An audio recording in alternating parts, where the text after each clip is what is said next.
Okay, we should be live. Well, I'll be sure about that in about 20 seconds, whenever YouTube decides to catch up. Yes, I am live. Hello, anyone who is watching this. I get absolutely no feedback on whether or not there are people watching until the stream begins. Until, like, a few minutes after the stream begins, actually. Ah, I see you made it, SNES Rules. Yeah, okay.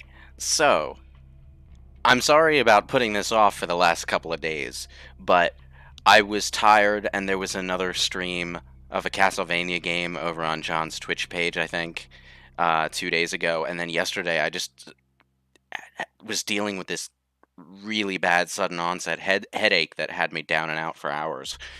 So, it's like the t-shirt says, shit happens. I'm not even gonna bring up the swear jar in that context. I didn't write the t-shirt. It's not going to be as blind as it was as it was last session. Mostly because over the last week or so I haven't been able to resist playing the game on my own time. I started a game as a Malkavian, and then I started another game as a Brujah, and then I just kept on playing as the Brujah. Before we get into the file that we were playing before, though, I do want to show something off, and that is the best ending of the Jeanette Therese storyline that I kind of botched up in the last session. I figure I might as well show this and explain some things about how it works, um, for your information if you wanna pull this off. Now, this is from my Brujah playthrough. I just left a save file right before finishing this up. Now, depending on how you want to, on whether or not you're using the plus patch specifically, this works a little differently. In the official game, without the unofficial plus patch version, you need to not only get Therese and Jeanette's affection levels with you, their seduce numbers, as the console calls it, up to above 4 each. You also need to have equal points for both. The plus patch guys must have realized that that's kind of really specifically metagamey, so they just made it so that it works if both of them are above 4 and you have high enough persuasion. That in itself is difficult enough to do without screwing up the Ocean House quest, because there's a point where Jeanette asks you for the pendant, and she just throws it in the ocean, so you fail the Ocean House quest if you do that, but you get extra affection levels with Jeanette. However, my persuasion and seduction ratings are through the roof for this point in the game, so I was able to smooth things over with Jeanette, and I even I even had a sex scene with her that I just sort of bumbled into, that I didn't know was there. I just took a seduction check and it happened. So that prompted some interesting research afterward. Like, how do vampires have sex? I thought that wasn't allowed. Well, there's I'm really sorry it had to end this way. an explanation Listen, for it. young, you seemed promising, but you've been tainted by the stink of my sister's schemes. And now I'm going to make sure she never double-crosses me again. Don't listen to her. She'll kill us both. Save me and I'll help you find Bertram. I swear. Shut up, Jeanette! I warned you to stay away from Tongue. He's turned you against me. I always looked out for you, but you couldn't stand my success. You had to meddle, didn't you? I didn't want it to end like this, but you forced me. You never gave me any credit for anything, Therese. I was the one calling the shots. Bertram was dancing on my leash. How does it feel to know that I beat you? So yeah, This wasn't here the last time I did it because, well, I kind of screwed up. I wasn't very nice to Therese, I think. I was just kind of cordial with her, and I didn't really butter her up at all. If you have 4 persuasion points and have gotten both of them up to a high enough affection rating with you, the persuasion options start to appear, and you just don't take either side. And this allows you to well, take the gun away. And that's another thing to mention is that if for some reason you don't have the handgun yet, and you might not, depending, you actually get the handgun from this. So, it's another way to get a free gun. But the real reward for doing this properly is 3 experience points rather than just the 1 that you get for like just riding it out and letting one of the sisters kill each other. Although if you're playing as a more selfish character, you might just want to side with Jeanette anyway, because she's the only one of the two that you can actually seduce. So, it's worth remembering, I guess. Isn't it obvious? I'm about to rid the night of this deviant, backstabbing whore. Do you realize that despite her condition, she still fornicates with kind, no less? So despicable. So unclean. You're one to talk, dear sister. Or should I say daddy's little girl? Do you want to know just how depraved the Baron of Santa Monica can be? Shut up, Jeanette. You'd love the world to think you're a saint. When you thought I was asleep, I used to hear Father come in at night. I heard him whisper how much he loved you in your ear before he... Don't finish that sentence, or you're dead. Now, there's kind of a subtext to this that I only just got afterward when I was thinking about it, but I think Jeanette was like Therese's imaginary sister when she was human, and sort of became part of her personality when she became a Malkavian vampire. It's really, really dark, but very well written. I'll compliment them for that. I don't think we'll be getting anything quite this daring out of Bloodlines 2. I'll be very surprised if they try anything quite like this again. But maybe that's for the best, because these things aren't quite as impactful when you do them too often. Yeah, both of you please stop. Don't you want to hear what happened? How she became the pillar of the community she is today? Shut up. Just shut up! Stop it right now, both of you. Don't try and stop me. I've had to overlook her treachery, her seduction, relations with my enemies, and the consequences of it. But I won't endure her any longer. Endure me? Dear sister, you've done everything you could to smother me. You love to bury me in your closet, along with all your other skeletons. I'm the good girl. You're the wicked one. You've done nothing but plot against me, when I had our best interests at heart. And despite that, I've always covered up your mistakes. I've taken care of you. And this is how you repay me? Taken care of me. You've done nothing but keep me down, blame me for every mistake. Did you expect me to let you rule my life until the end of time? No, sister. You've had it coming since our last sunrise. Is that right, dear? If it wasn't for me, you would have never survived this long. Remember? They tried to separate us, but I refused. I chose this life and brought you into it so that we could stay together. Obviously, you've forgotten. NIST 498 says Malkavians don't work that way, unfortunately. Not technically true. Malkavian madness can take basically any form it wants to. There's even a Malkavian that you encounter later on in the game who seems relatively sane. Right up until he starts actually interacting with other vampires. It's quite strange, but you don't actually get to talk to him while he's alive, so, but it's interesting. If you both want to continue to exist, you're going to have to live with each other. She's a control freak. People, things, emotions. If she can't control something, she gets rid of it. And you're a wild animal. You'll rub up against anything that'll take you in for the night. Then when you're stuffed and bored, you bite the hand that fed you. Both of you have been working against the other.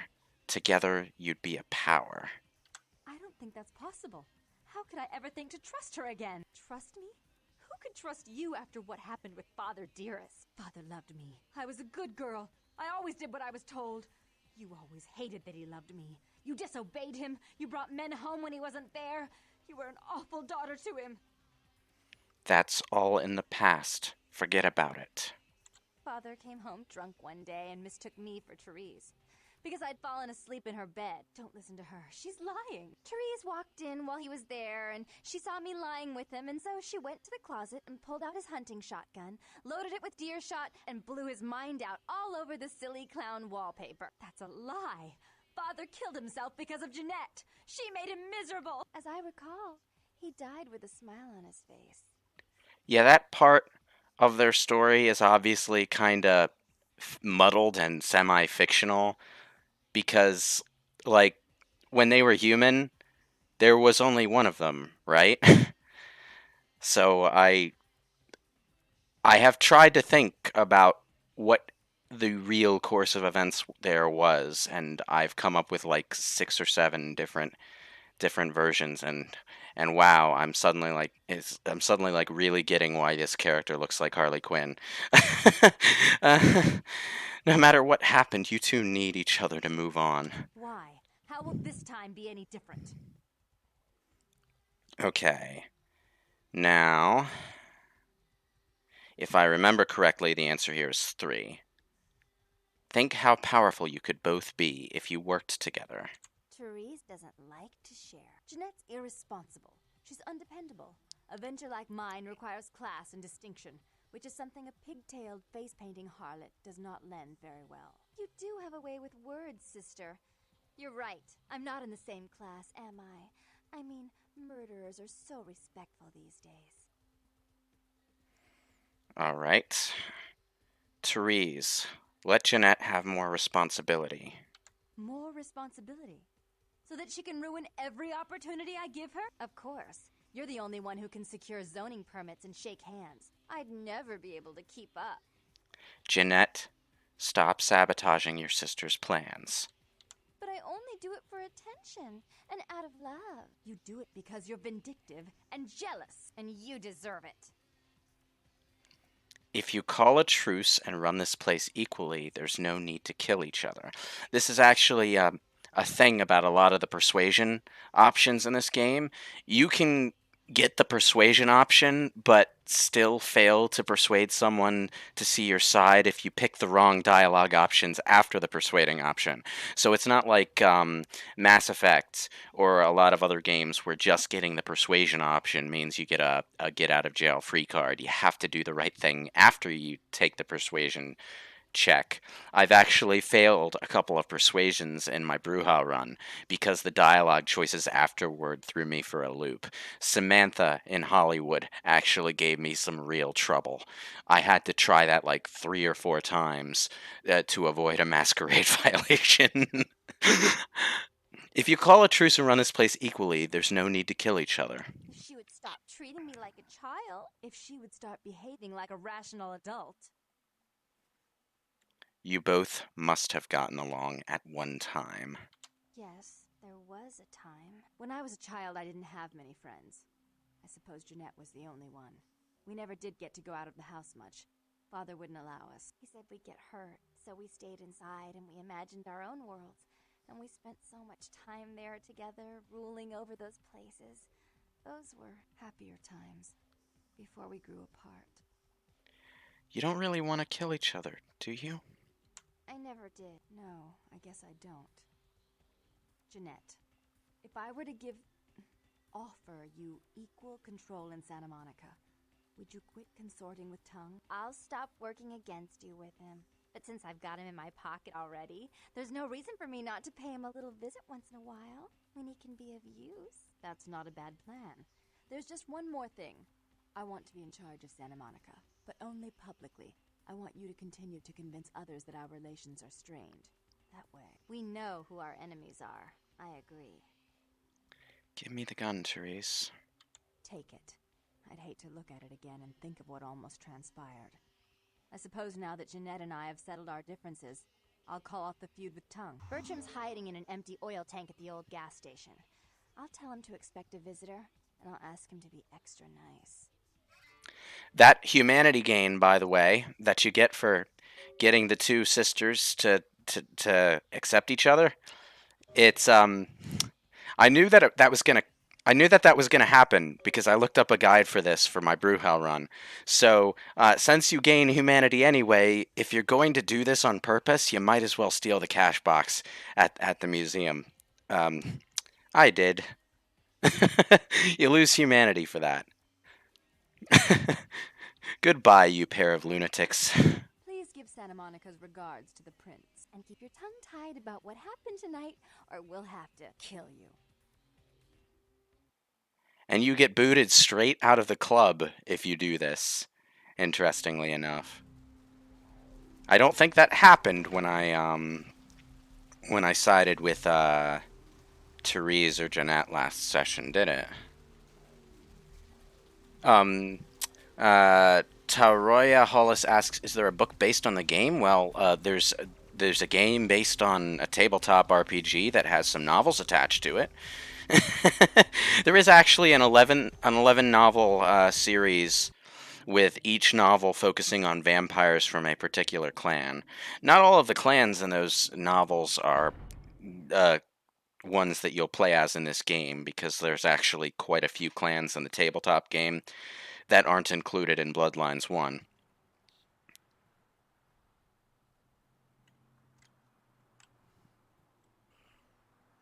In any case, yeah, so that was a thing that happened. But it happened to another vampire. Now we're back to playing as my Tremere protagonist. Yeah, I was pronouncing that wrong, like the whole goddamn time last session. I also missed this in the bathroom of the apartment. Just a watch that you can sell. No big deal. Now let me like refresh my memory. Where was I? Bloody mess. Ah, right. I need to go deal with werewolf blood. This I can't do until I get to the next hub. Oh yeah, and that's to advance the next plot. Jump in the bail.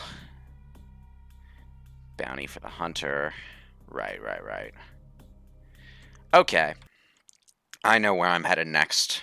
And I'm not going to the clinic just yet, because there are a couple of quests that I missed out on. And, well, it so happens that one of them involves the clinic anyway, so I'm going to go talk to Trip over here first. This next quest starts with you making a joke at the expense of Trip's name. Thanks for coming back. What you need? You don't actually need to talk to him first to trigger this. You just need to find the item in the clinic, but I might as well start this from the front, since I wound up bumbling into a lot of quests in the Baldur's Gate stream from the back end and not getting the context behind them until after I'd finished them. Alright, let's see. Nice story you've got here. Thanks. You, new to Santa Monica? No, I'm surprised we haven't met before. It's not a big surprise. We get you faces through here night after night. Used to be more tourists, but now, I don't know, man. It's more like drifters. Ah, so what's your name? They call me Trip. I own this shop. They call you Trip. Are you doing drugs? No, not really. Sorry. Not really. There is a clinic across the road. Should I get you something for a discount? Thanks. You, new to Santa Monica? Sure you're not doing drugs?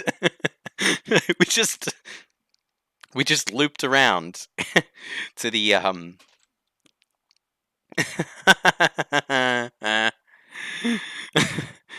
Yes, I am. Is it that obvious? Not a big surprise.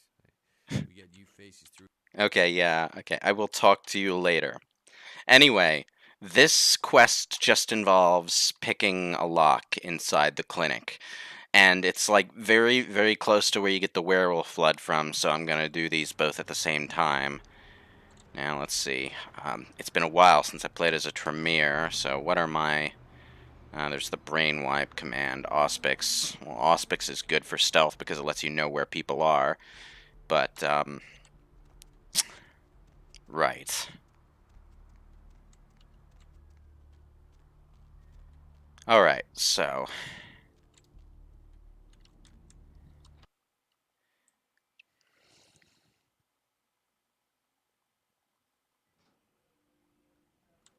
I'm going in the back because it's just faster.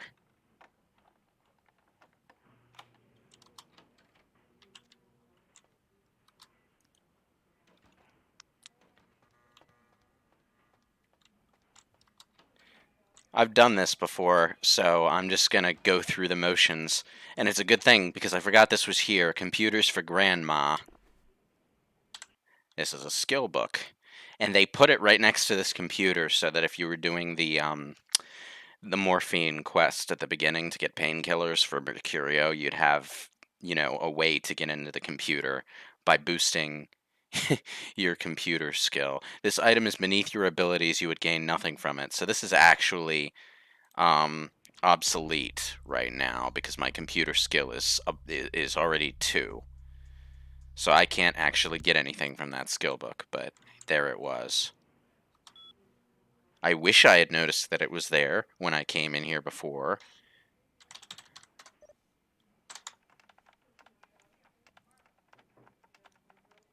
Lakers. I wonder how you were supposed to figure that one out. Alright, subject, a little help from Fred Dingo. Hey, Danny, I could use a little help down here. Can you go up to controlled substances for some morphine? I'm pretty busy right now, thanks. Subject, Yo Mama, from Fred Dingo. No, it's not for my personal use, you bastard, ... smiley face. I didn't know they were out upstairs. Maybe you can get some in Malcolm's office. BTW, your mother wears combat boots. F-dog. So this is how you were supposed to find out where the morphine was. Subject, Amnesia, from Fred Dingo. Oh shit, that's cold. But I'll make sure to knock before I go in. I'd hate to catch him in the middle of a pelvic examination. And by the way, tell your mom to stop calling me F-dog. Subject, Strange Blood Sample, from Fred Dingo.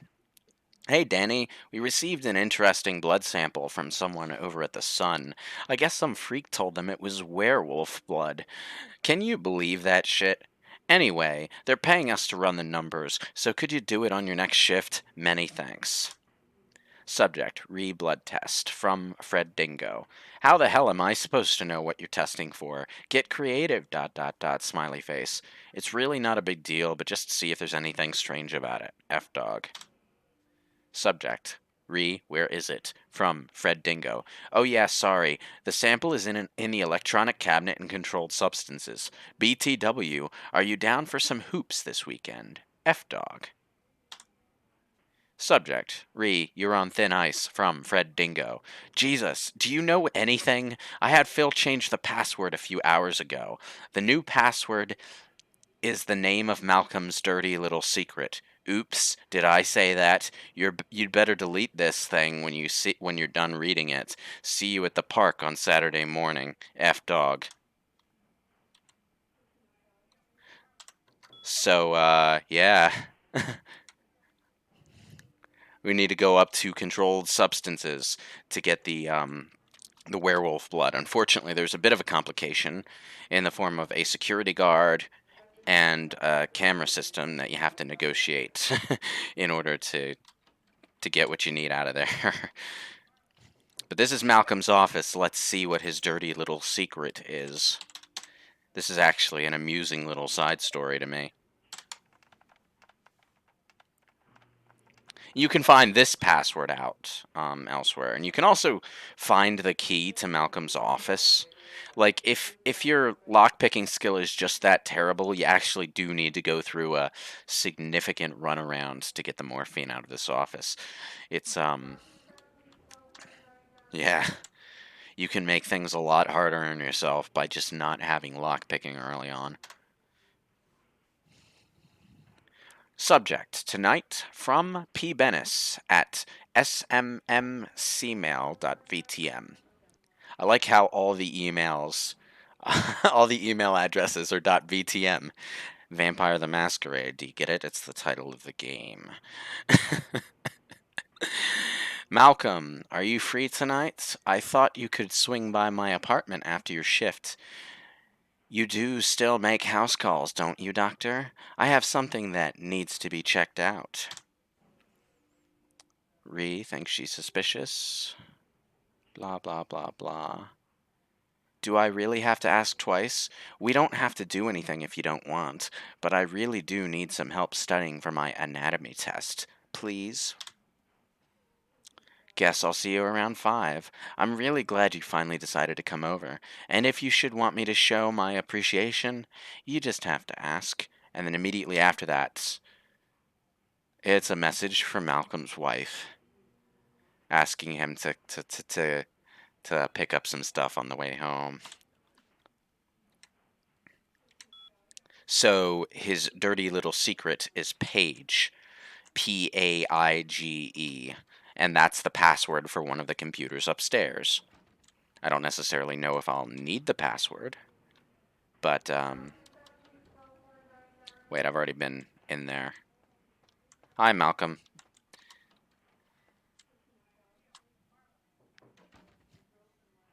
I mean, I'd give him a talking to about cheating on his wife, but I'm the blood-sucking vampire here, so somehow I feel like in any situation, I don't really have much ground to stand on when it comes to moral lectures.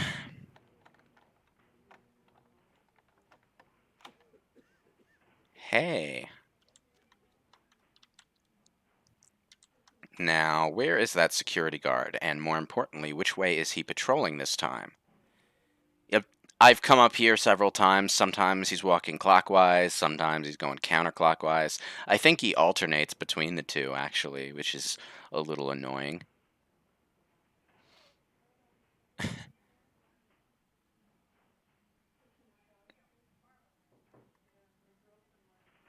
Where is he? Come on, man. Ah, there you are.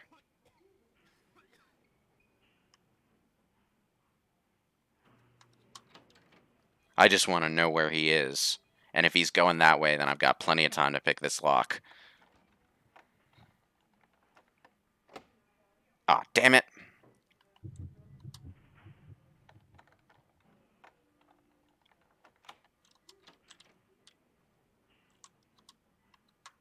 Anyway, wait, what's this? No? Nothing? Okay. Wait, why did I bother switching to third person? Right. This is a bit awkward.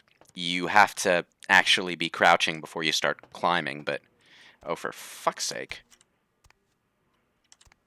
Ugh.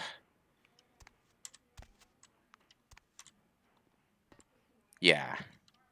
Now you see there's cameras in 2 specific rooms, and you can only shut one of the cameras off. In addition, this room, which is controlled substances, the camera switches back on the moment you enter the password to the controlled substances locker. So you need to unlock the locker and then go to turn this camera off.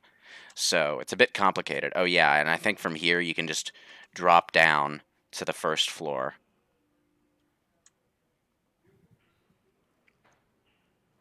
And let's see. That would be the other room that I need to get into. Watch this room because it's surrounded by glass walls. The security guard can see you while you're in there. Woo. Lots of stuff to take into account. Anyway. Oh yeah, this is the,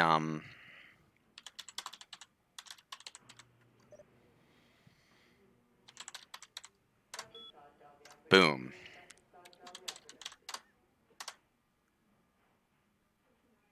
And it's unlocked. I did... Right. Okay. Now, controlled substances door. Can I hack it? Nope. I mean, I can pick that lock easy enough, I think. I don't remember what the password is, though. How many letters was that?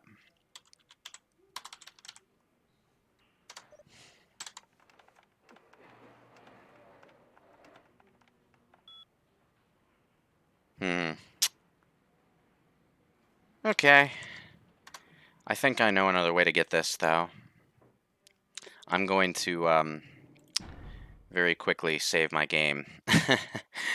Because, this is gonna be possibly a little bit of an issue. Hey, security guard, mister. Where are you? Where are you? Security guard?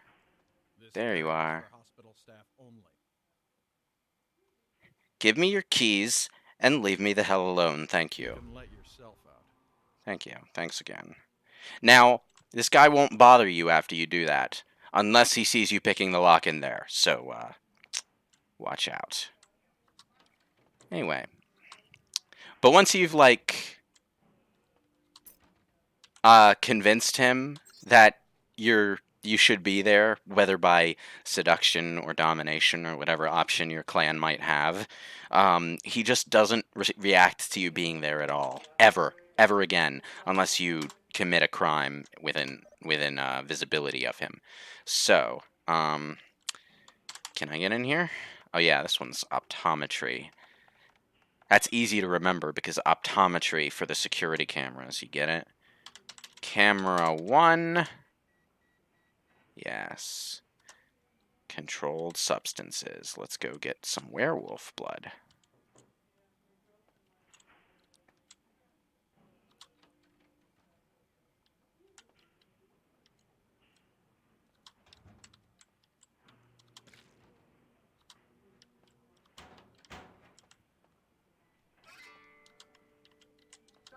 There we go. That was easy. Don't underestimate the stuff that you can get away with when you have mind control powers.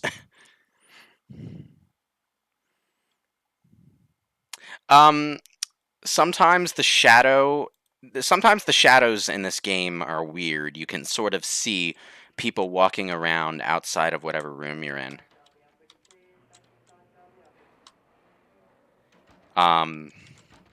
If I remember correctly, yes, this is what I was looking for. Hey, Jason, can you reset Malcolm's password for me? He wants it set to Panacea. Yeah, just in case you didn't get into that computer downstairs, you can find the password way up here.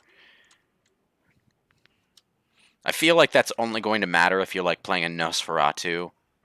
But, there it is. Anyway, camera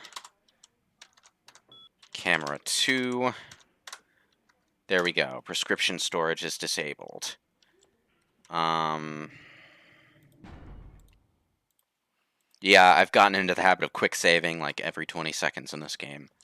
Because between the jankiness of the system and, you know, any number of other issues, you would be surprised how quickly things can go south. Ugh, do I need a blood buff again?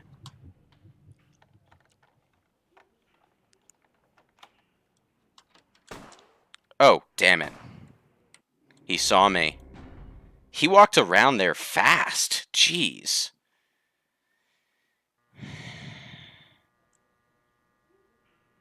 Okay. Yeah, I was just talking about how fast things could go south. No, I didn't want to auspex. God damn it. It switched me back.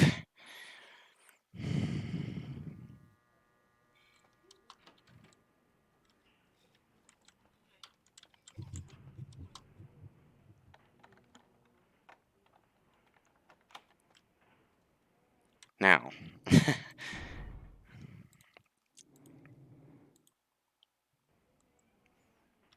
Where is the security dude? There's the security dude. Just very quickly.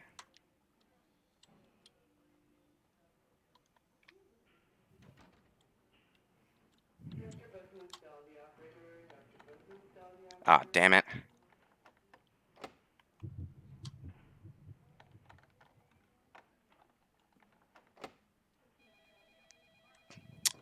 cripes. I don't have enough lockpicking ability. Well, that's easy enough to fix. I can just boost my dexterity. Now, where is the security guy? And I'm asking for more than just...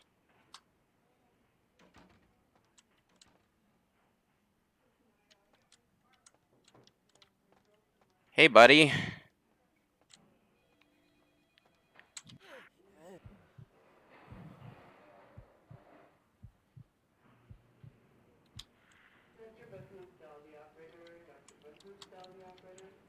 Ugh, I'm stuck.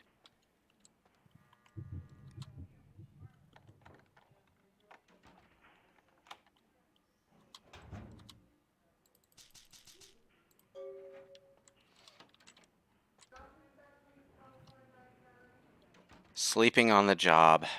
Shameful. I'm out.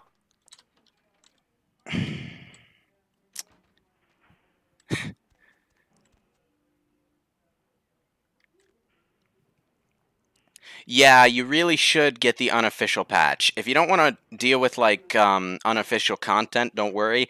The unofficial patch, the unofficial patch installer has the option to include the plus content or just include bug fixes if you want. There are also a number of other mods that you can enhance your experience with, but I recommend playing the game with just the unofficial patch first.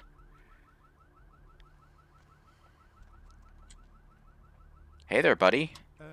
Yes, is there something I can, help you with? What are you doing? Waiting for that blasted tow truck I called an hour ago. I'd rather not wait another second in this part of town, this time of night. It's rather a dreadful place, don't you think? I should have listened to my mechanic. By German, he said.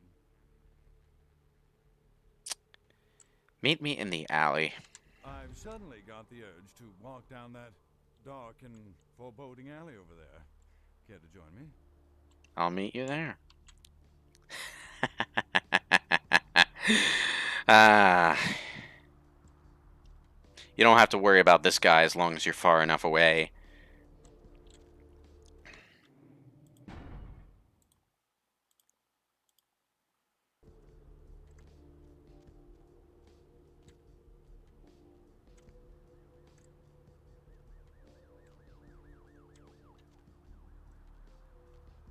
I'm going to need a shower. Yes, you are. This guy disappears after a certain point in the game, but for the early game, he's a really good source of blood. High quality blood, too, so he's good if you're playing as, like, a Ventru or whatever. Anyway, this way. I need to mail the werewolf blood to the prince.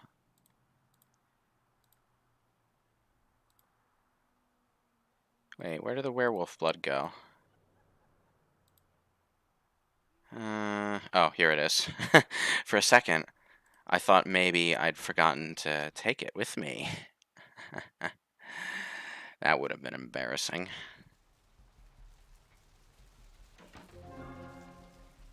And yeah, that quest counts as a Masquerade redemption. If for some bizarre reason you've lost Masquerade points by the time you get this quest, you can use it as a Masquerade redemption. Hey, 150 smackaroos. Money is always nice. But to technically complete the quest, you need to check your email.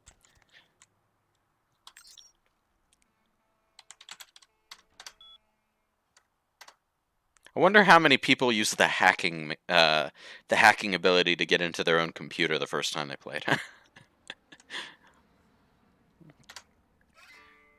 Subject, nicely done, from LaCroix. Your assistance was much appreciated in regards to the werewolf blood. Please find your payment in the mailbox if you haven't done so. Okay.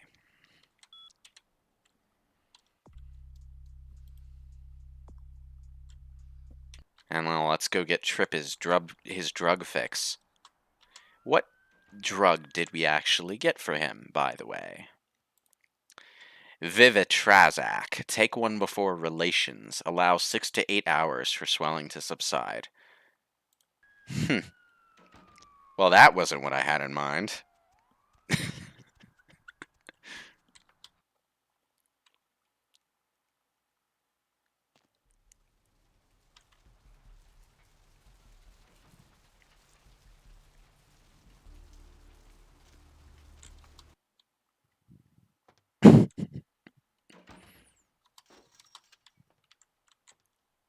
Thanks for coming back. What you need?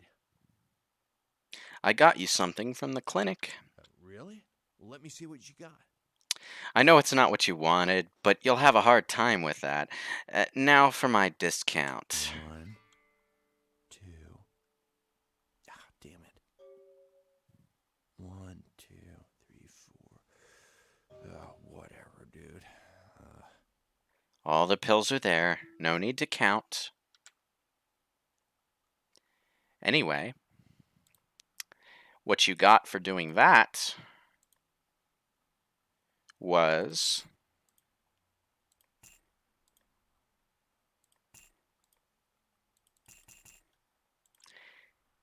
a boost to your finance stat. Although I'm pretty sure that only works if your finance is at low level. That's what the game means by giving you a discount. It just boosted your finance stat so that things cost a little less, and so that you make a little more when you sell things. So, there it is.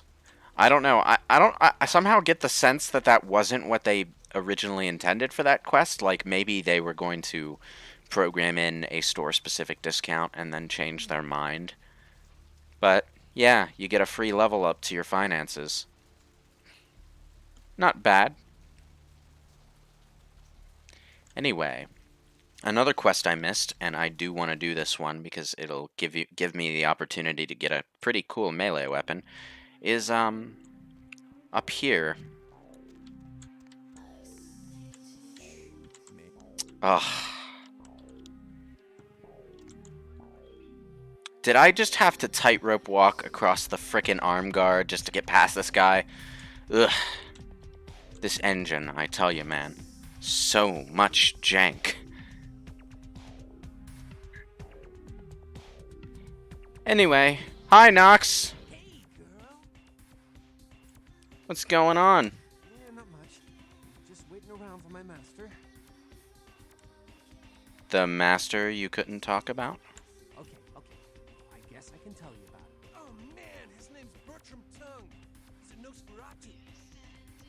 No kidding. Small world. I'm looking for him. Oh, man, I wish I knew where he was. I'm getting antsy waiting around for him. I need to tell him some stuff, you know? I don't know where he is or stays or anything. Oh, man, whenever he needs me, just, you know, appears. What do you mean, just appears? It's crazy. He just appears out of like thin air. First time he, bam, like to give me a goddamn heart attack. Oh man, especially how he looks. The first time. So why did he choose you? Bertram says he's needed someone to do something. Oh man, he's been watching me work as a bounty hunter for a while. Man, oh man, it's so cool. It's like a job promotion, only I get to like live forever and stuff. Can you tell me what he has you doing? Oh man, wow. Bertram has me keeping an eye on this guy. This Asian dude who's been poking around Santa Monica. Bertram thought he might be a vampire or something like a vampire. I don't know. So what's the problem? Oh man, this guy, this thing got wise to me. Now instead of me watching him, he's watching me, you know? I see this guy appear around me all the time, like off in the distance watching me. He'll warp up next to me. Oh man, then disappear. Something about your story is a little off, Nox. Oh, what are you saying? Look, Nox, tell the truth and I might help you. What? How did you know? Look. Oh, man. I don't know what you're talking about. Anyway, why should I tell you anything, huh? I mean, you're not being straight with me. I am.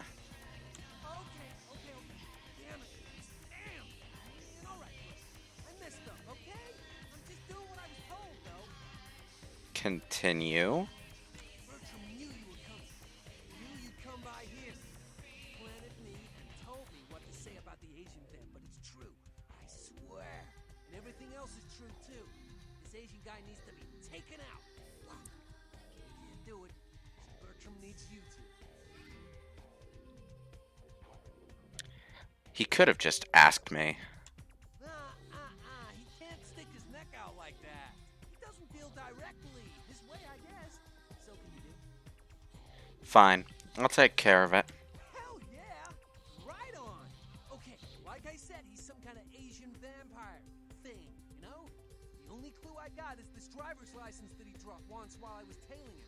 I've been so freaked out that I haven't even had a chance to check it out. Driver's license?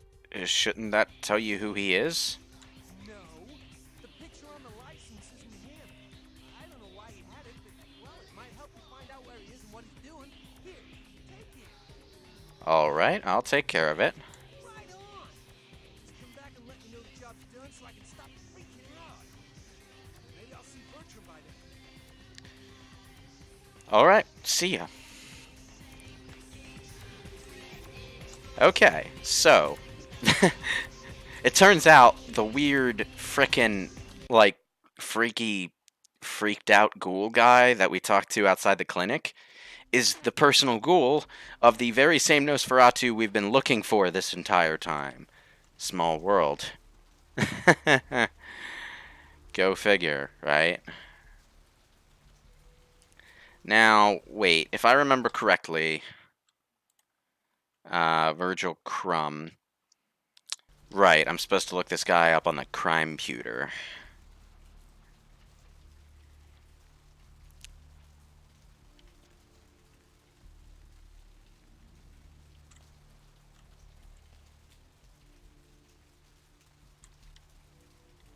Ugh.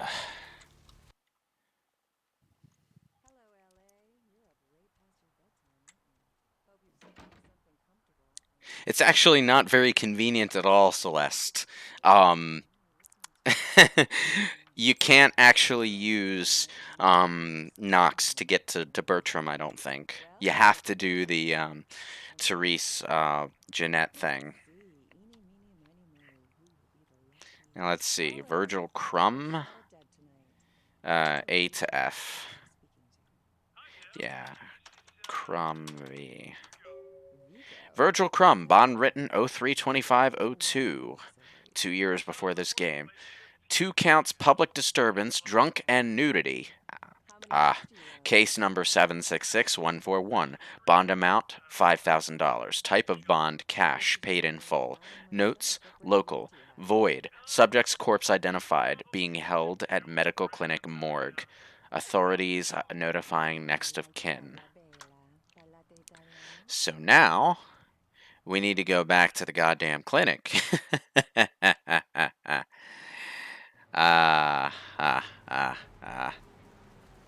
But not the upstairs of the clinic, thank God.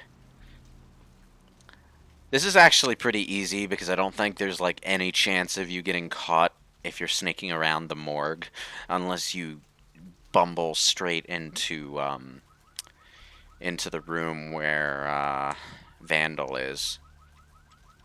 But this actually does give me an opportunity to do something that I kind of want to. I wasn't going to bother until I tried it in another playthrough and realized you get an experience point for it. Or maybe 2 experience points, I forget. Wait, how much money do I have? 610. Good. That works. Hey, Vandal. Blood don't grow on trees. Sell me blood. Right, a transaction. Green for red. Interested? Yes, I'd like to make a withdrawal. I didn't actually need to... Wouldn't like that, queen bitch. Queen bitch would say, no.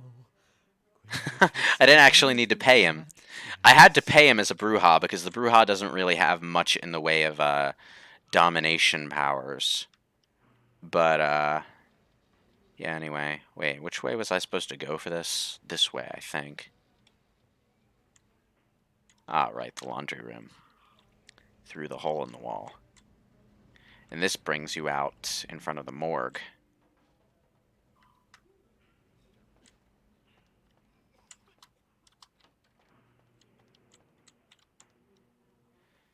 But yeah, if you deal with Vandal, you get an experience point for dealing with him. So, yeah.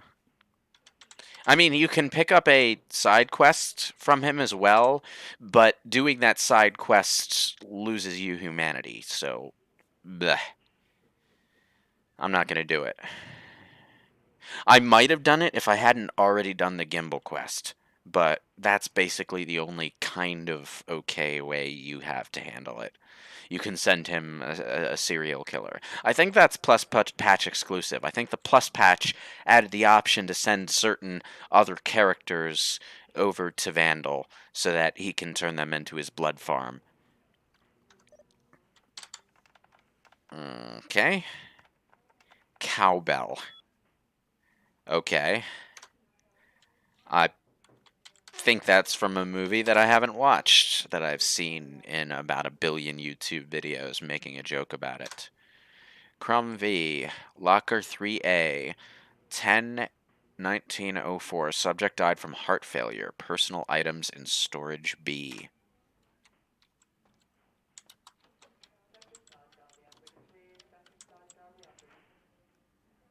Now, who's this guy? Ah, well.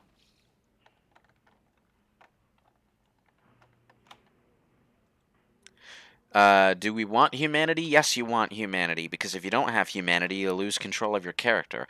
Okay, so a silver ring to sell to the pawn shop, and the Foxy Boxes key. It's just a key. There's not much to say about it. Yeah, I suppose.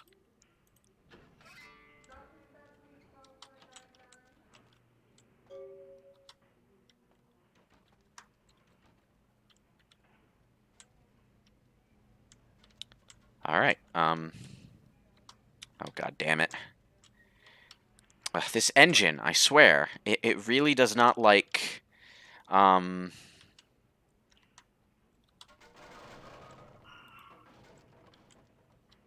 really does not like cooperating. Alright, anyway.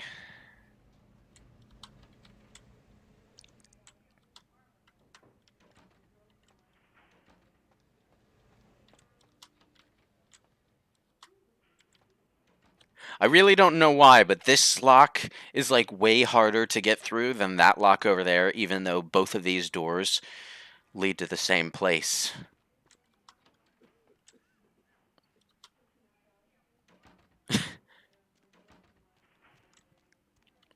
Alright. Next up on the agenda, Foxy Boxes.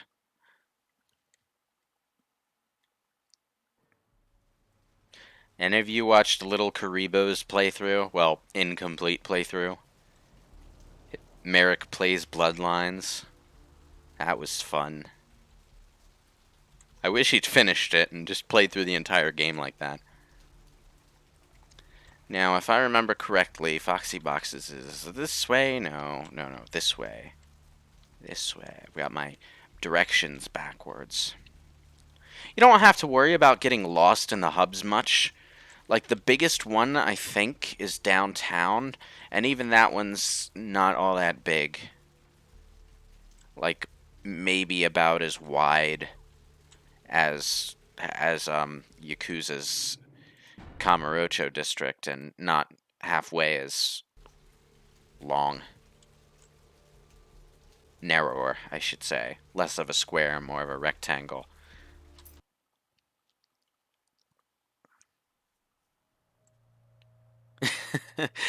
Well, it's funny that you mention physics, because this is an early version of the Source engine, and, well, it's a very buggy version of the Source engine, because Valve wasn't sharing their code for security reasons that they were dealing with at the time, if I remember correctly. So the physics are a little wonky, but so's the AI, just in general. Canite observation. 10-12-04. Report 01. My initial observations of the city indicate that the Canites here are both scattered and unorganized. There are 3 individuals of note, but they seem to be involved in some sort of dispute. I shall continue to watch and listen. 10-18-04. Report 02. These Canites are a curious and fragile race. They waste the gift of their immortality on petty schemings and fleshly gain.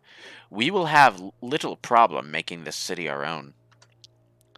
10-21-04. Report 03. It seems that my presence here has been noted by one of the Canites, a Nosferatu, I believe they are called. He has entrusted the responsibility of my surveillance to a bumbling mortal fool.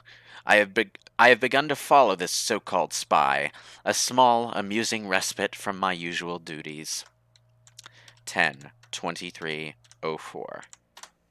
Report 04. I have drawn the attention of a newcomer, an agent of the Prince, who has discovered the corpse of Virgil Crumb. I know very little about this individual, but they seem much more resourceful than most Canites I have observed. I will prepare myself in the event that our paths cross, because an altercation seems imminent. If I do not survive, let my last report state that Santa Monica is ripe for the taking. We'll find little resistance if we come in force. Well, this is the first appearance of a member of a faction called the Kuei Jin, who are one of the, I would say, like, one of the more out there factions from the Vampire the Masquerade universe that comes up in this game. Anyway, I'm going to bust out Bloodstrike for this. And also a melee weapon, because I'm not even going to try fighting this guy with a gun. Yeah, let's save again so that I don't have to reset myself up if I have to reload.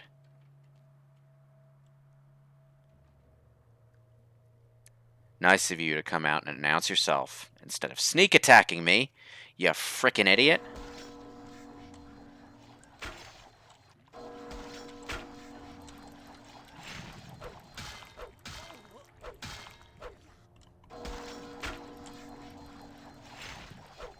Ugh, there's a delay. Oh, god damn it. Oof. Okay, blood heal.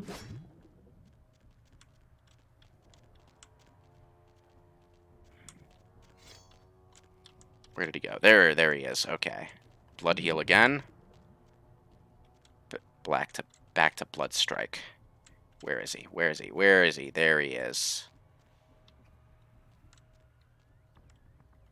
You're not going to be able to get at me from above. Dude. Dude, I'm like down here. Oof.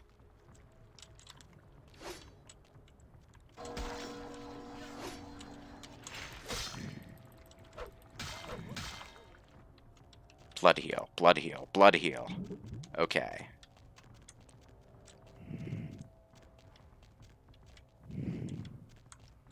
You can pretty much heal yourself infinitely if you combine Blood Strike with Blood Heal. So, things get... things can get pretty, Ooh.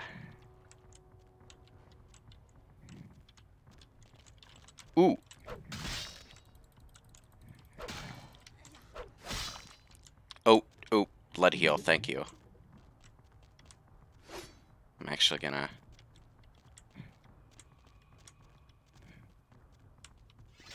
Oh, no. No, I don't want to do the stupid ladder thing. I hate source engine ladders. I hate source engine ladders. Oh. You going ranged at me, buddy? Where'd he go? Where did he go?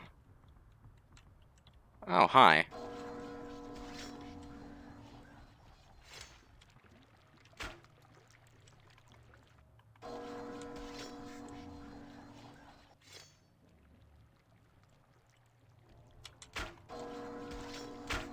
Oof. Yeah, I'm not even gonna try getting up close to this guy anymore. He's too low on health for it to matter. Ooh.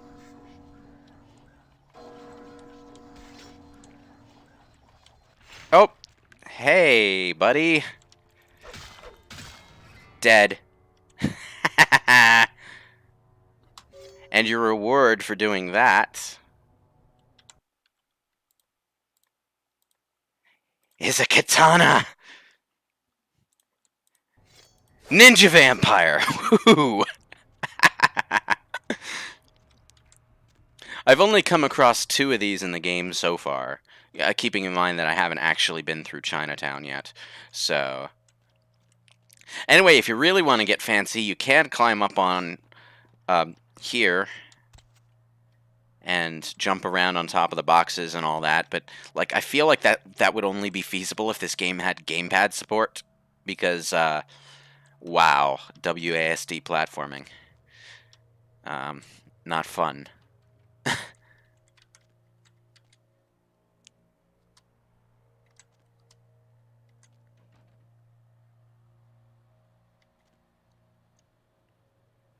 Let's see. I haven't seen Linkar's review of this game, honestly. Oh, wait. What? Okay. I don't know why it switched over to first person there, but whatever. I was just putting my sword away. You have a replica of this specific sword? Really? It seems pretty generic to me. Anyway, I should go talk to Nox. I think that's the next step. Yes. Talk to Nox.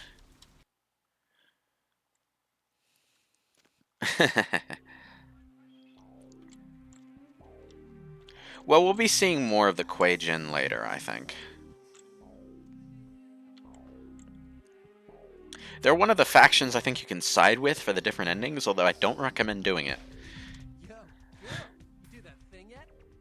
I did. You don't have to worry about it anymore. And you should get rid of this. Right on, girl, yeah! Hey, I'm sorry again for what happened before. I still haven't heard anything from Bertram, but I'll let him know about how good you did and about how you were cool about everything. Yeah, oh man. Do you have any idea what that thing was? Bertram said it's like a vampire, but different, you know? It's like what they have in China instead of vampires. He said lots of them have been coming to California for some reason, I don't know. That's interesting. I'd better be going. Okay. Now, I think I've gotten all of the side quests in Santa Monica except replanting a lily, which I don't really want to do because to hell with Vandal. I mean, if you're being completionist about it, you probably should do replanting a lily. You'll have plenty of opportunities to regain your humanity after this. So the 1 point humanity loss isn't really that big of a deal.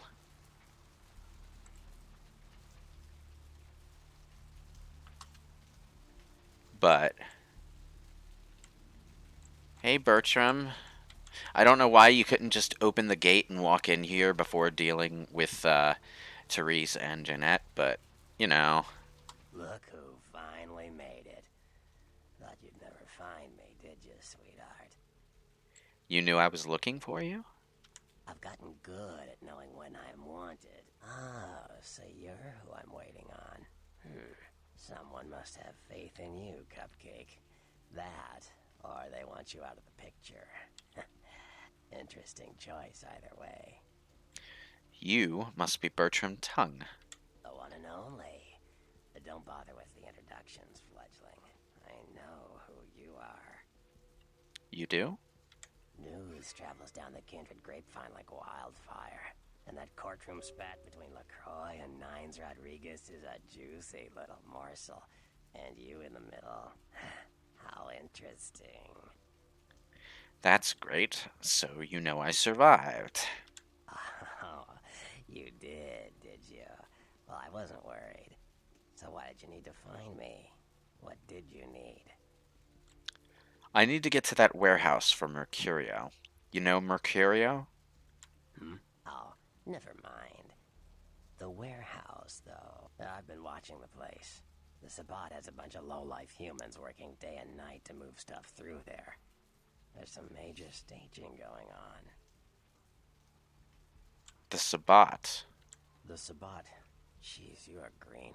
It's like this. We're all monsters, like it or not. I'm not gonna say the Sabbat are the evil vampires, because none of us are the good guys here. But the Sabbat, they glorify their monstrous nature. They refuse to hide it, and go out of their way to show it. They're also brainless and reckless. They have a life expectancy of a vampire fruit fly. But should I only expect to encounter humans there? As far as I can tell, the humans seem to know the score from the way they've been talking. I think most of them have aspirations of joining the next graduating class of shovelheads. Ugh, losers. So they know they're working for vampires. Yeah, the Sabbat like everyone to know just who they're dealing with. So if you get in there and have to bust a few heads, don't feel bad. Think of it as upholding the Masquerade. Can you get me in there without being detected? Yes, I can. Just tell me when you're ready, and we'll leave. Once you're there, however, you're on your own. You'll have to get into the place and plant the explosives in the middle office to take the whole structure down. Pick me up at my haven after I sleep the day through, and then we'll go.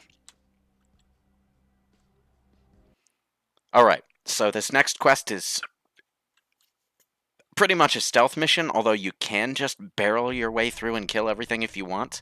I wouldn't recommend doing that, because the moment you start, like, really drawing attention to your stealth, you'll have to deal with Sabbat vampires on the way out. But you can avoid having to fight other vampires in this mission if you just make it through without being detected. And like I said last session, there's no reason to actually kill anyone, because you don't gain experience points for killing things, you gain experience points for completing objectives. And you actually gain bonus experience points for getting through without being detected, so you're losing out on XP if you kill things. Well, not necessarily if you kill things, but if you're seen.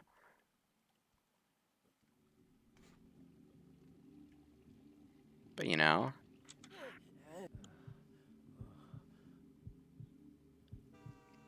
There's one guy you absolutely do not want to kill, but he's not in here. I'll take that gun. Thanks for the meal. It was very nice of you to provide that for me. I'm just going to hit tab a couple times here. I've noticed that there's a glitch in this game with the unofficial plus patch installed even that causes containers to not want to open until you hit tab. And this happens like basically every time I hit a container. So, no idea why that is, but it is what it is. Physics. This guy's just a homeless bum. Don't kill him. You'll lose humanity for it. But he won't react to you, so no worries. Don't go that way. They'll see you and they'll start shooting. What the fuck is going on here tonight? Marcus is all in everyone's face and shit. Didn't you hear? A new shipment came in. Some pretty serious hardware. Yeah, I heard. But what the fuck? We get that kind of shit in here all the time. What's so different about tonight? I don't know. Marcus is tense as a motherfucker. Maybe he heard something. Like what? Like, I don't know, but keep your fucking eyes open. Someone better tell those clowns in the freight house to quit playing cards before Marcus comes out and starts peeling fucking caps. You know what I'm saying? Yeah. Yeah, I hear you. Okay. Let's see. What's my lockpicking look like, actually? Lockpicking 3.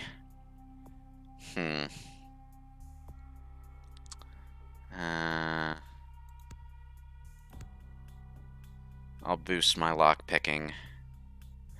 And also...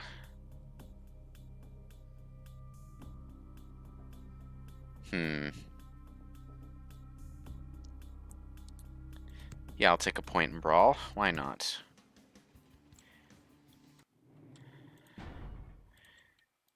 Alright.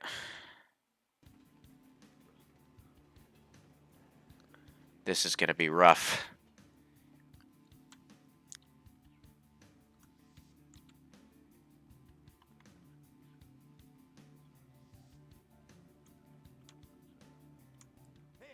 Ah, damn it.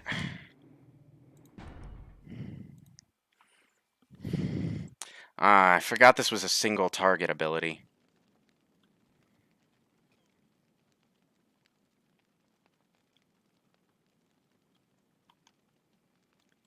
Ugh, and you need to get up fairly close to use it, too.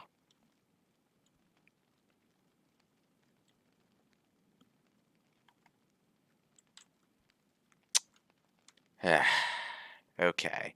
This was a lot easier as a Malkavian. Is there a way that I can go this way? I wonder.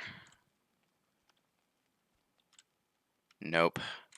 There's an invisible wall here. I can't even follow this pathway as far back as it goes. Ugh. Well then.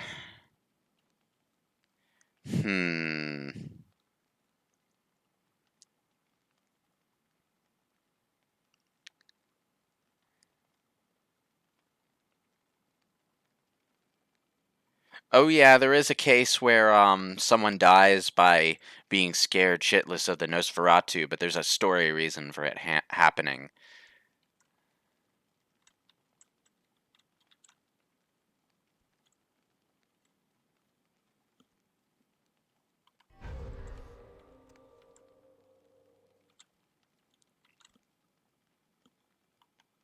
What was that?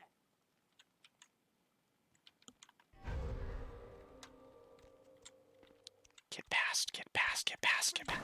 Oh, damn it! I almost made it.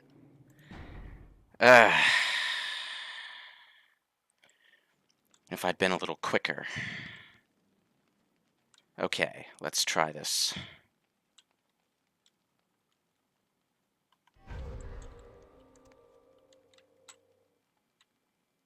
Quickly, turn the other way, please.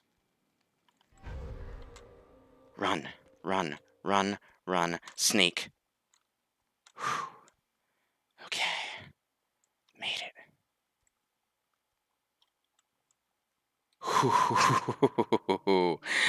Ah. Strangely enough, I think that's going to be the hardest part of the stealth mission. Because after that point, things get a bit more flexible. Now, let's see. Not sure if I should go that way or this way. You see, the last time I did this mission stealthily, it was as a Malkavian, and Malkavians have a few. They have the ability to turn invisible. That's all you need to know. So, it's quite a bit easier to get through this area without being seen. In fact, the only reason I was seen is because I insisted on killing these two guys and unlocking a door to see what was in there. And I actually don't regret doing that because there was a shotgun inside. Well, I was seen on the way out, but that's because the timer on the bomb was ticking down, and I was just like, okay, YOLO, I'm running out of here. Alright. Now, those guys are playing cards, so I don't need to worry about them. The higher your sneaking ability, the closer you can be to an enemy without worrying about them seeing you or noticing you there. I'm high enough that I can just edge along the wall here, and I'm more or less okay. But there's someone on the other side of the wall. Okay.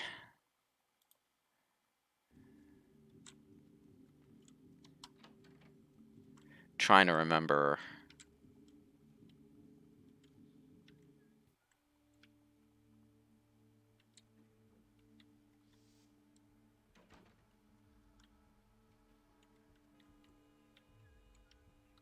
Oh, right. The person in here is like up top on an upper balcony.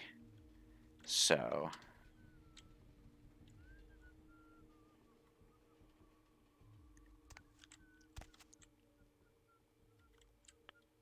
right.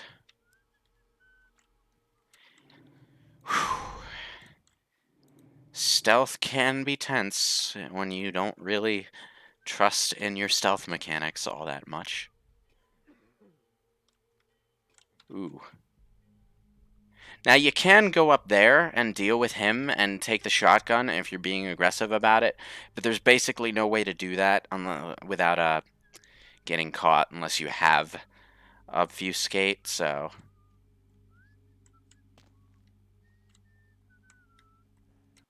And yeah, this is basically how you do stealth in this game. Save your game every time you get past an obstacle.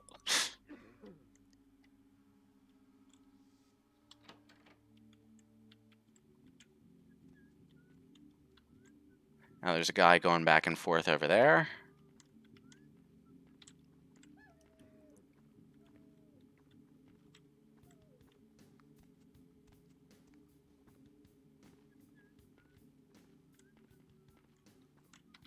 Shit. This way, this way, this way. Okay, good.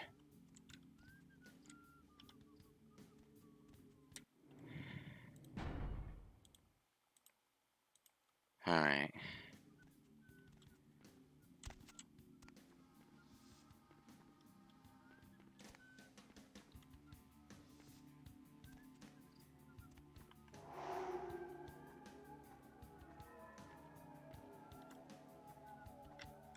Oop. Who's there?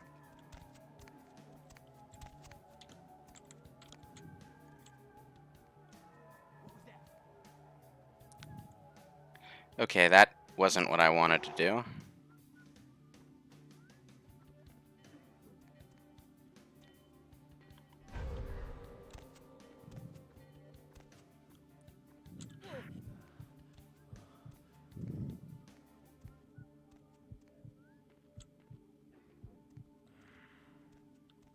Drained dry.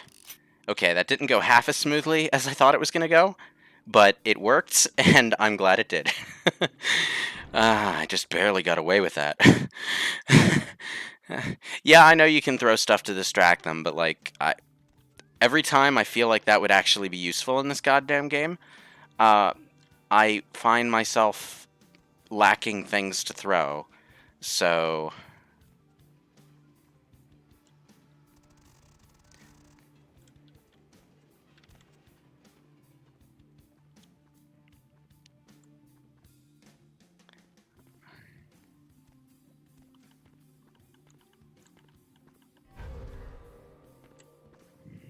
That's right. No, no, no. Oh, it's because I've been double tapping the button. Okay. Okay. That could have gone badly. Alright. Now, the main reason I wanted to take out those guys in particular was to get inside this door. I'm going to save my game yet again. Yes, I'm probably going to save my game like 1,000,000 times during this section. Now, let's see. Can I get through without blood buffing? No, I can't. Go fucking figure. Swear jar. Alright. In we go. And with that, or well, tab. The Ithaka M37, the first shotgun in the game. Nowhere near the best shotgun in the game, but, you know, it's a gun, and it's a very good gun.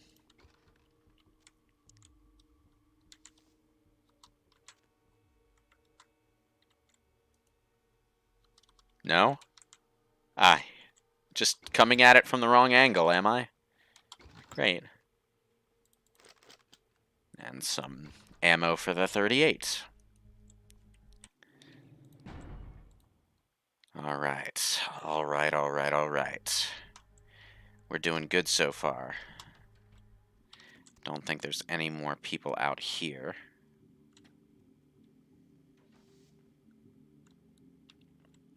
Now, at this point, you start to see, like, a number pop up on your sneaking meter off to the side, but I think it's just people inside the warehouse to my left. So I don't think you actually have to worry about it. Well, they might notice something if you make a lot of noise running this way, but I don't think you need to worry about being spotted, is what I'm saying. Oh, hi.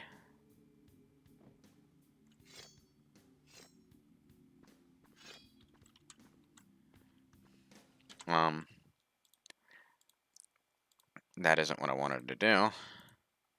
Switch over to the katana, tab, switch over to brain wipe. Seriously? You're taking a piss right now? You deserve this, buddy.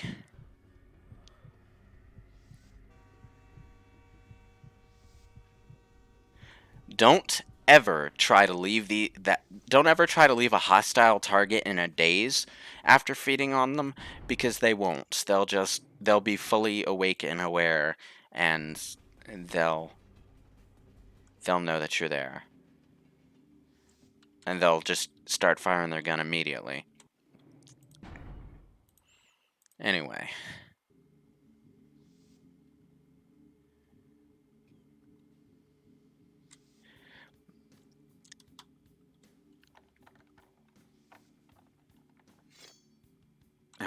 Okay.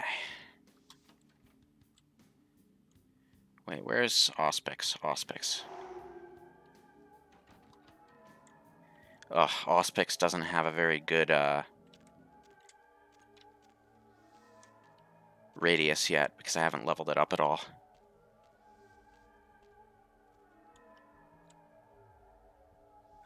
Jesus. This is gonna be a pain. I had,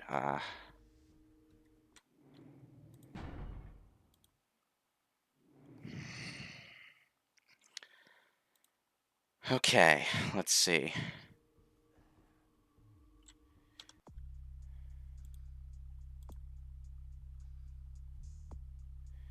Right, okay, so blood buff helps sneaking, so let's try blood buff.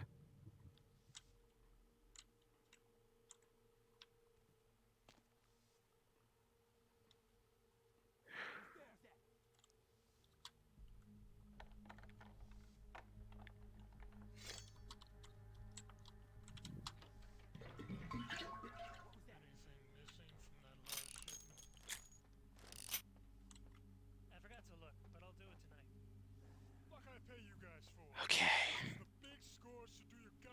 I think I'm good. Shotgun ammo. Now, before I plant the bomb, I'm actually going to sneak to the other side of the room and grab this handgun ammo. Ooh, or not. Yeah, I don't need handgun ammo. Just plant the bomb and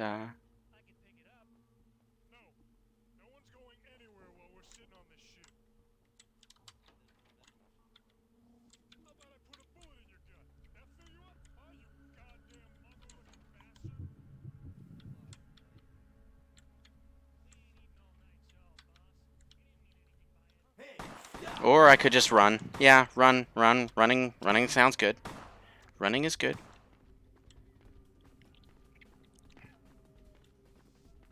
Run. There's a bomb.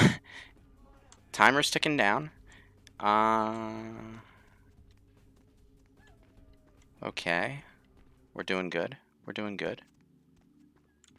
If you're spotted, like, once, I don't think you have to worry about it.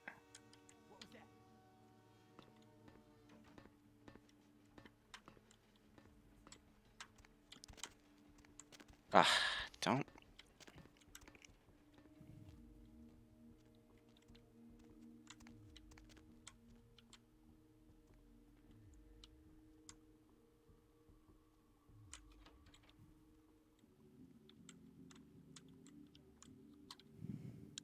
Okay, so far, I've managed to get through this without being like spotted more than once. I've got a minute and a half left to get to the end of this really easy corridor, actually.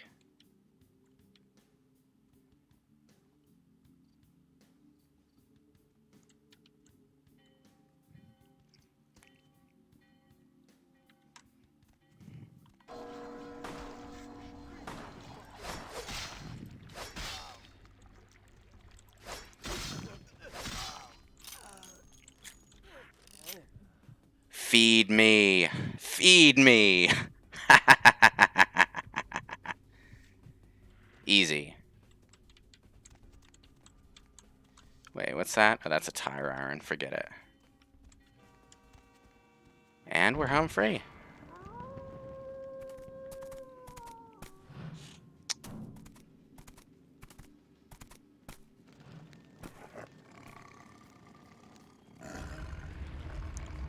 The warehouse. Your handiwork, I presume? What the? Are you a werewolf? Not experienced much in the creatures of the night, are you?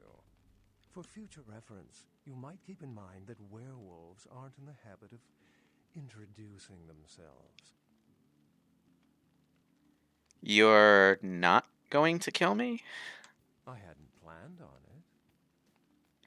Who are you, and why have you been following me? I see my reputation, for once, does not precede me.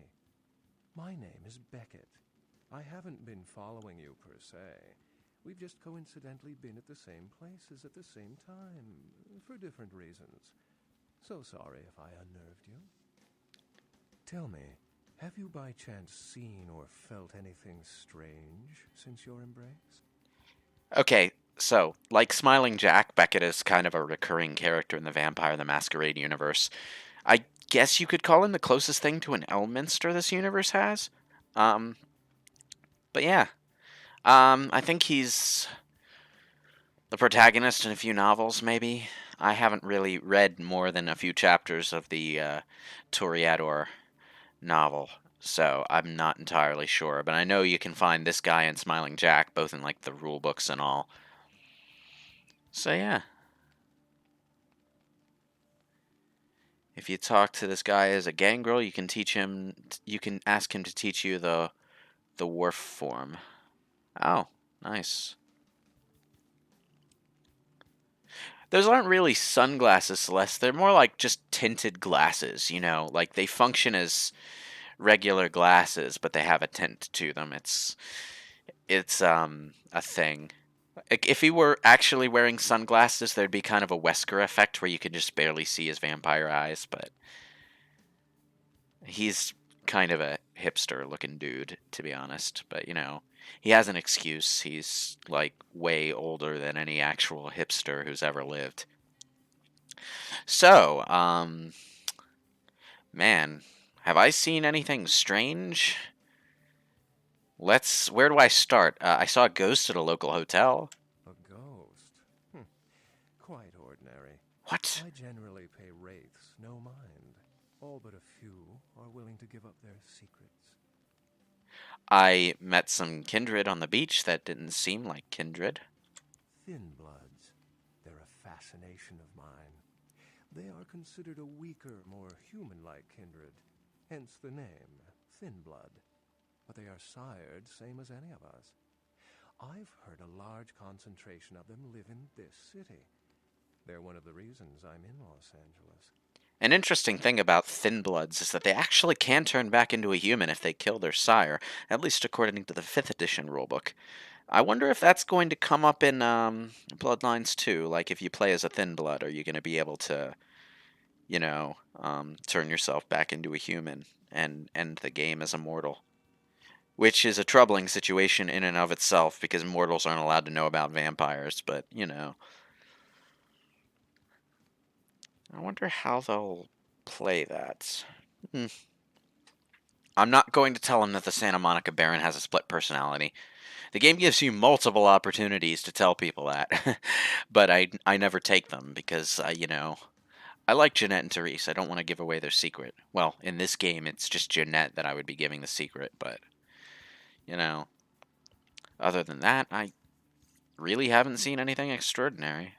Most of my contacts here report sensing something unusual in the night air, like a sense of dread or pressure. But I'm not a native to these parts, so I can't tell if it's irregular. And since you're still fresh, perhaps you're not attuned to it. Pleasure meeting your acquaintance, but there are rumblings for me to discredit. We shall, I'm certain, meet again. or never again. Good night, young one, and be careful. You're very likely being hunted by the Sabbat. Night, Beckett.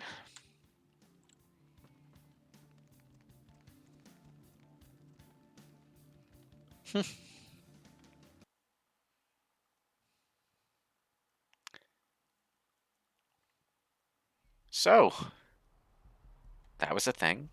That certainly happened.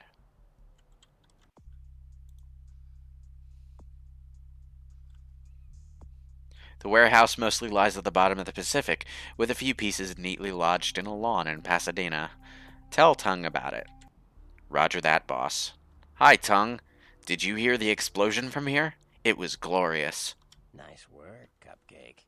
I felt that explosion a mile away. It's all over the news, too. Man, there's gonna be some pissed off Sabbat just howling for blood tonight. Thanks. Do you know someone named Beckett? Beckett? Well, I know of him. Why? I spoke with him. No kidding. Huh. Must be something major happening if he's in town. Beckett is a historian of sorts. He's unearthed more vampire lore than anyone. Well, that's all Beckett does. Seek the truth behind our condition. Bertram, I have some serious questions for you. What do you need? I met your ghoul, Knox. I know you did. Sharp kid. Can track like a bloodhound. I watched him work for a while before I approached him. I had no idea how eager he would be to help. You knew I did? I knew you would. I had him watching you-know-who for me.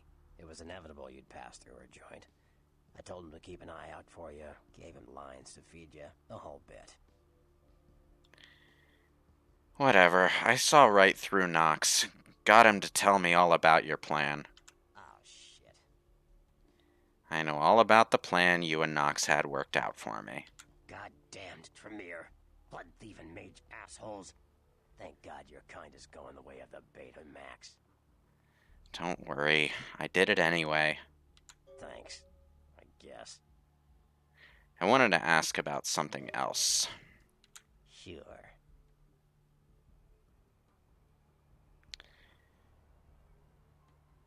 What do you think about Prince LaCroix? What am I gonna say?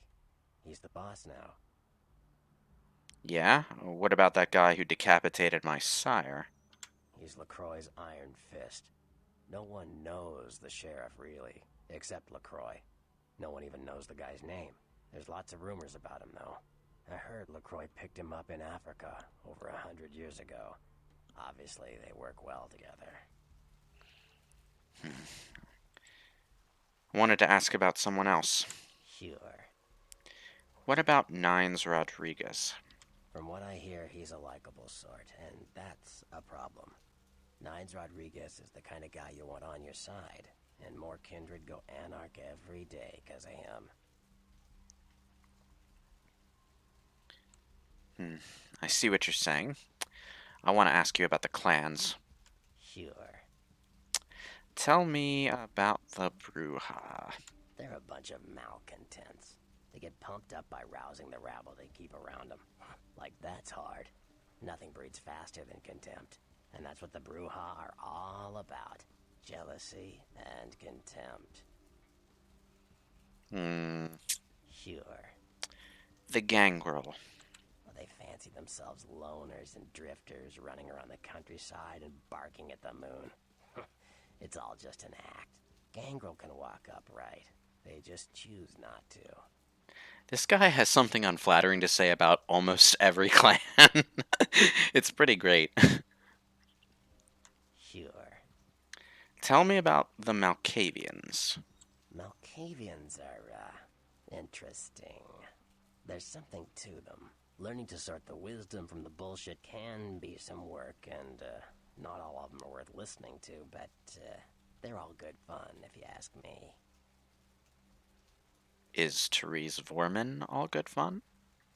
That was just silly vampire politicking, Cupcake. No more. You get used to that kind of thing. Sounded pretty vicious to me. Of course it did.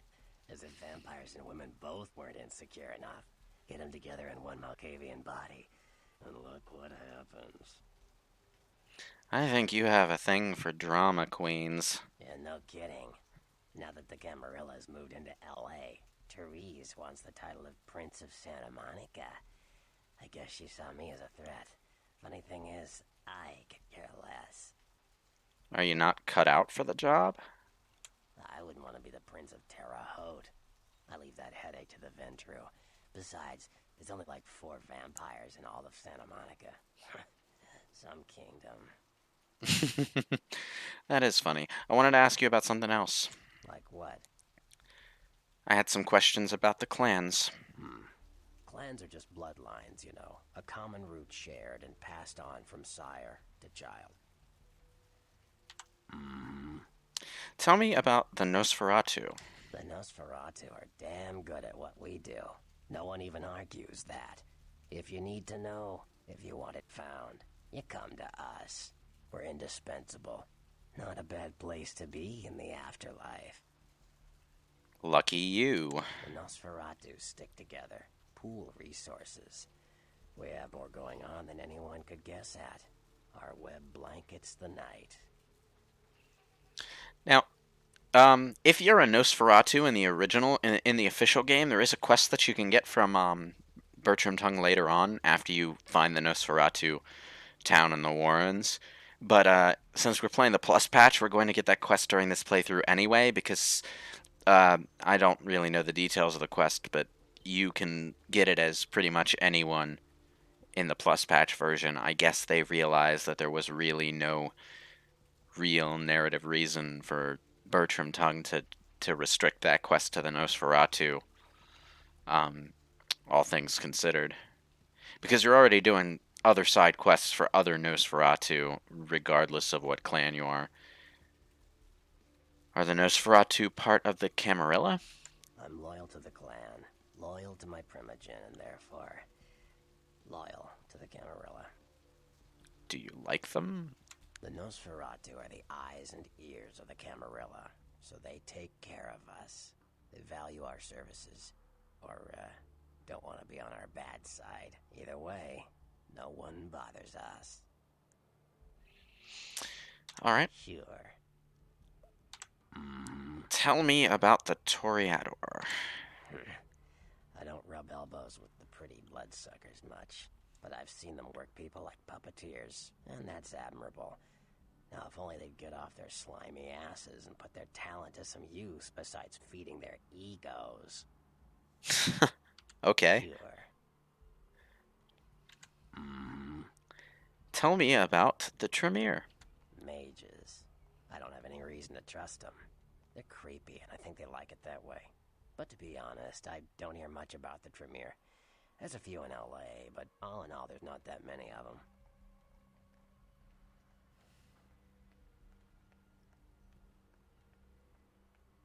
There's one right here for you not to trust. Well, from what I hear, you're part of a dying breed. That's good to know. Sure. What about the Ventru? Well, they get a bad rap, if you ask me. Everyone likes to take shots at the man in charge, but when it comes to getting the job done, the Ventru know how to step up. They can take the heat. Alright. And now, let's ask about sects. Yeah. What can you tell me about the Anarchs? The Anarchs. Yeah, I respect what they do, strenuous liberty and all that jazz, but they're kidding themselves. Wherever there's an ounce of power to be had, there'll be people dicking each other over. You think the Camarilla invented that?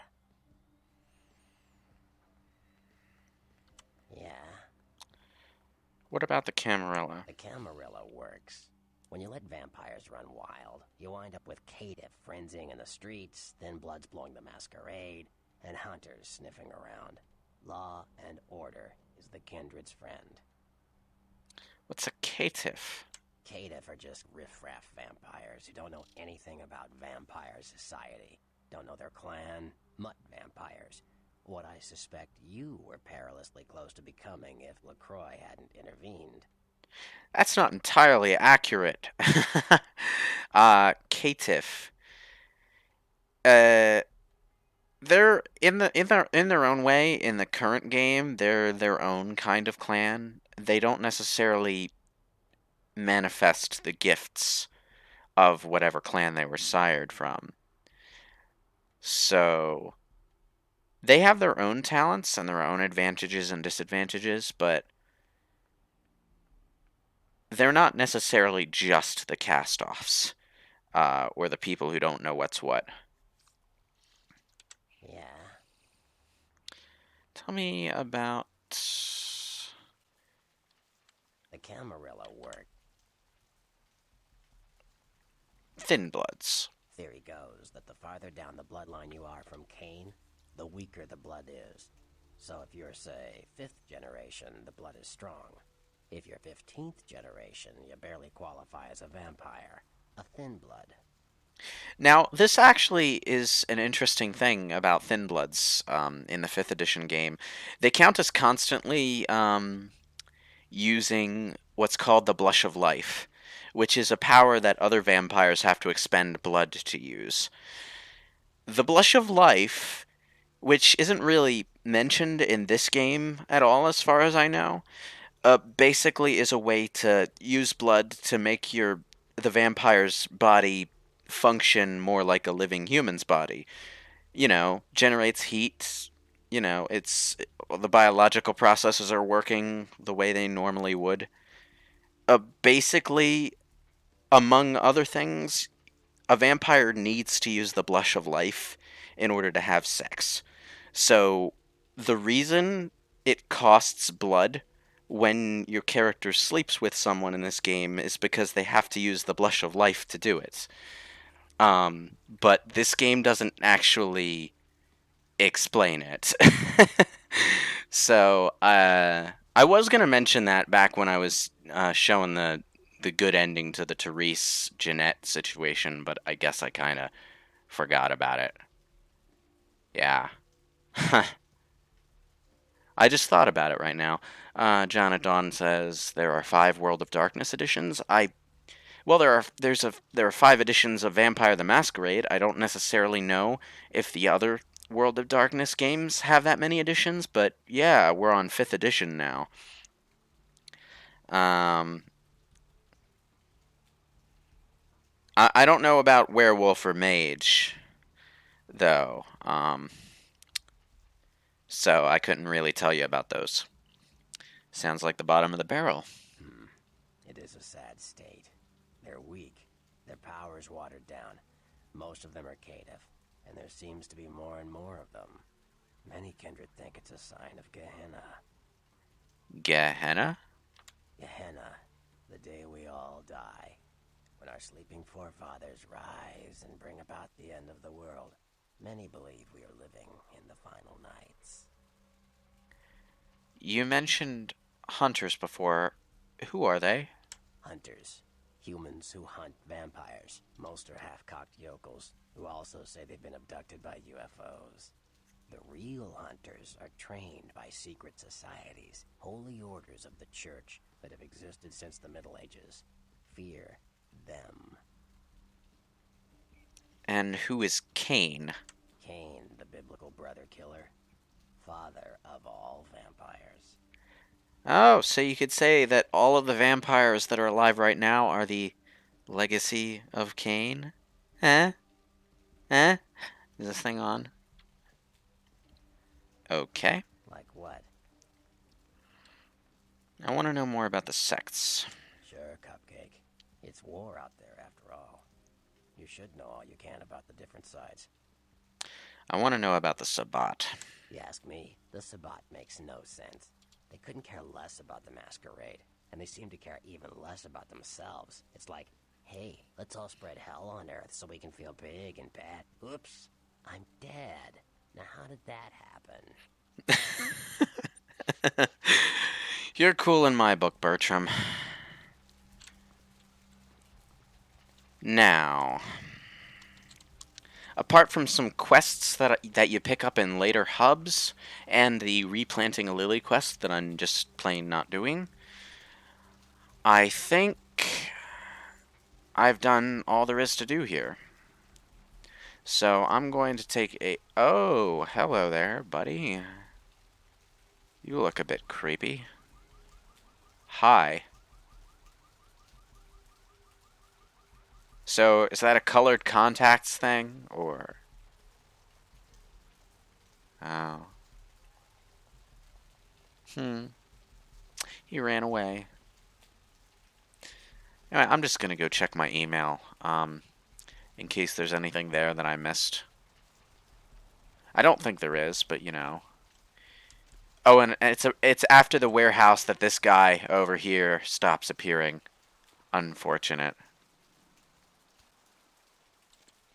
I mean, you can go to the nightclub and seduce that chick by the bar for some easy blood, too. And you only need to do the seduction thing once. After that, you can just feed on her whenever. And that's true of the girls at, like, all of the clubs in the game. But, oh, yeah. The first move, from a friend. The White King moves to protect his pawn. Okay. Where the explosions took place. Early reports suggest that the warehouse destroyed in the explosion was being used in a weapons smuggling operation, and that the source of the detonation possibly came from a military-grade explosive being stored at the site. Authorities say it is still too... If you're a Malkavian, the newscaster will say that the source of the explosion possibly came from you. There are a few newscasts that get changed up if you're a Malkavian.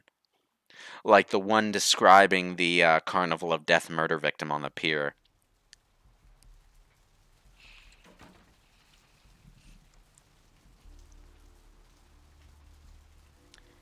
Also, I'm not going to bother doing it right now because, it'll waste an unnecessary amount of time.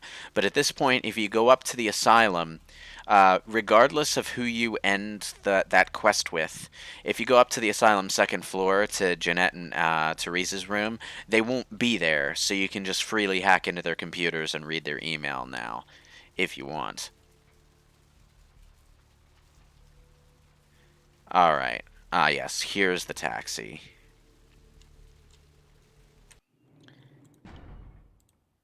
Let's see, what time is it? 7:47? Okay, I can go for a good while longer, I think. I'm not going to be marathoning it like I did for the first session, because that was a bit ridiculous.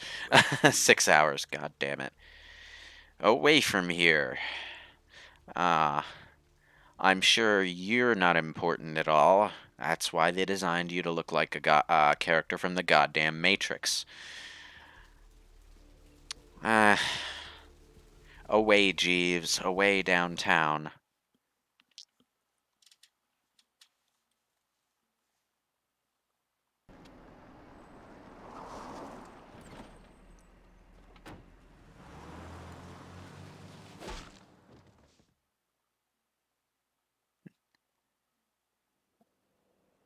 Ouch.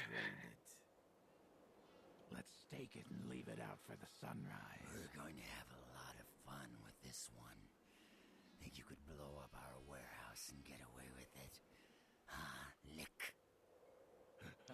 Are you sure you're Sabat? Your faces are oddly animated for Sabat. Its eyes and its tongue and its teeth. I want its teeth. Camarilla fuck. Boys, I think we could all use a little entertainment. Those of you sitting in the first few rows will get wet. Son of a bitch! Leave. There's 3 of us, Rodriguez. Yeah. 3 of us. What are you gonna do? Shoot us? This ain't over.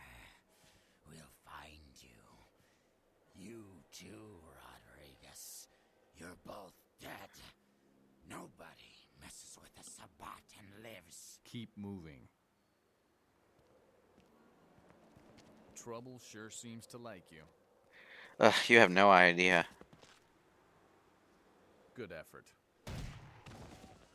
Oh, ho, ho. Execution needs a little work. You look like shit. Name's Nines. Thanks for the help. Should have been more careful, newbie. This ain't the burbs. I remember you from the court. Kid, I got things to deal with. Why don't you pay me a visit at the last round tonight? I don't know what you've heard so far, but it's time you heard the real story. I'll do that. This is a mean existence. Stay out of trouble, kid. I'll try.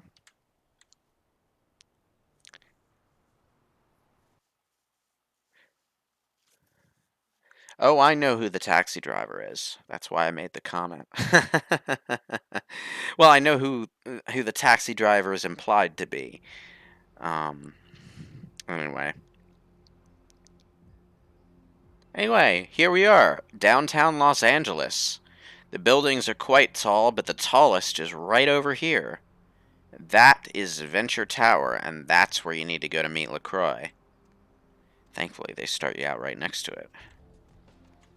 And now that we have access to downtown, we can just use the cabs to go between the hubs whenever we feel like. So that's good. You're not locked out of anything in the first hub. In fact, you're going to be going back there to do side quests later. But,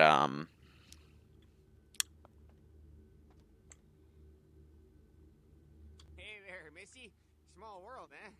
Yep, after that gallery, I didn't think I'd be able to get a job guarding a room full of jack squat from the boogity man.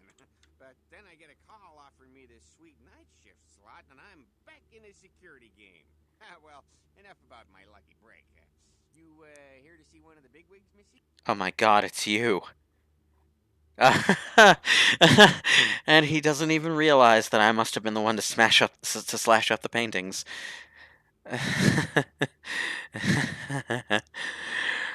Viking of Mandalore says, honestly, I always thought LA was bigger.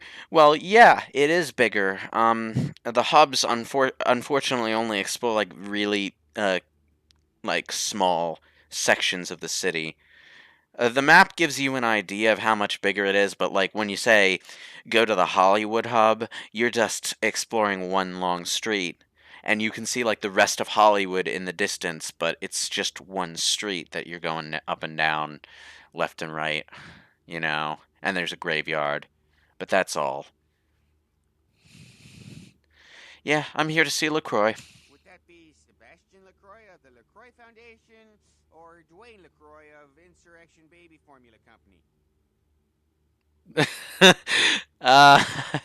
Okay. Sebastian LaCroix? Okay then. Mr. LaCroix, he told me to expect someone fitting your description sometime tonight. You go right on up. Thanks. Yeah, you have a good power meeting or whatever it is you types do up there. You need any security? Well, you just ring the front desk and ask for Officer Chunk. That's me, in case you were wondering. Did you say Chunk? Yeah, I get that all the time. The name goes back to my football days. Actually, my fantasy football days at the station. Stationarium. That was this office supply outlet mall I used to watch. Hey, you kids! No skating in the parking lot! That was me. Right. Be seeing you, Chunk. He's okay. Bit of a lovable doofus kinda guy, I suppose. Whew. Alright, going up.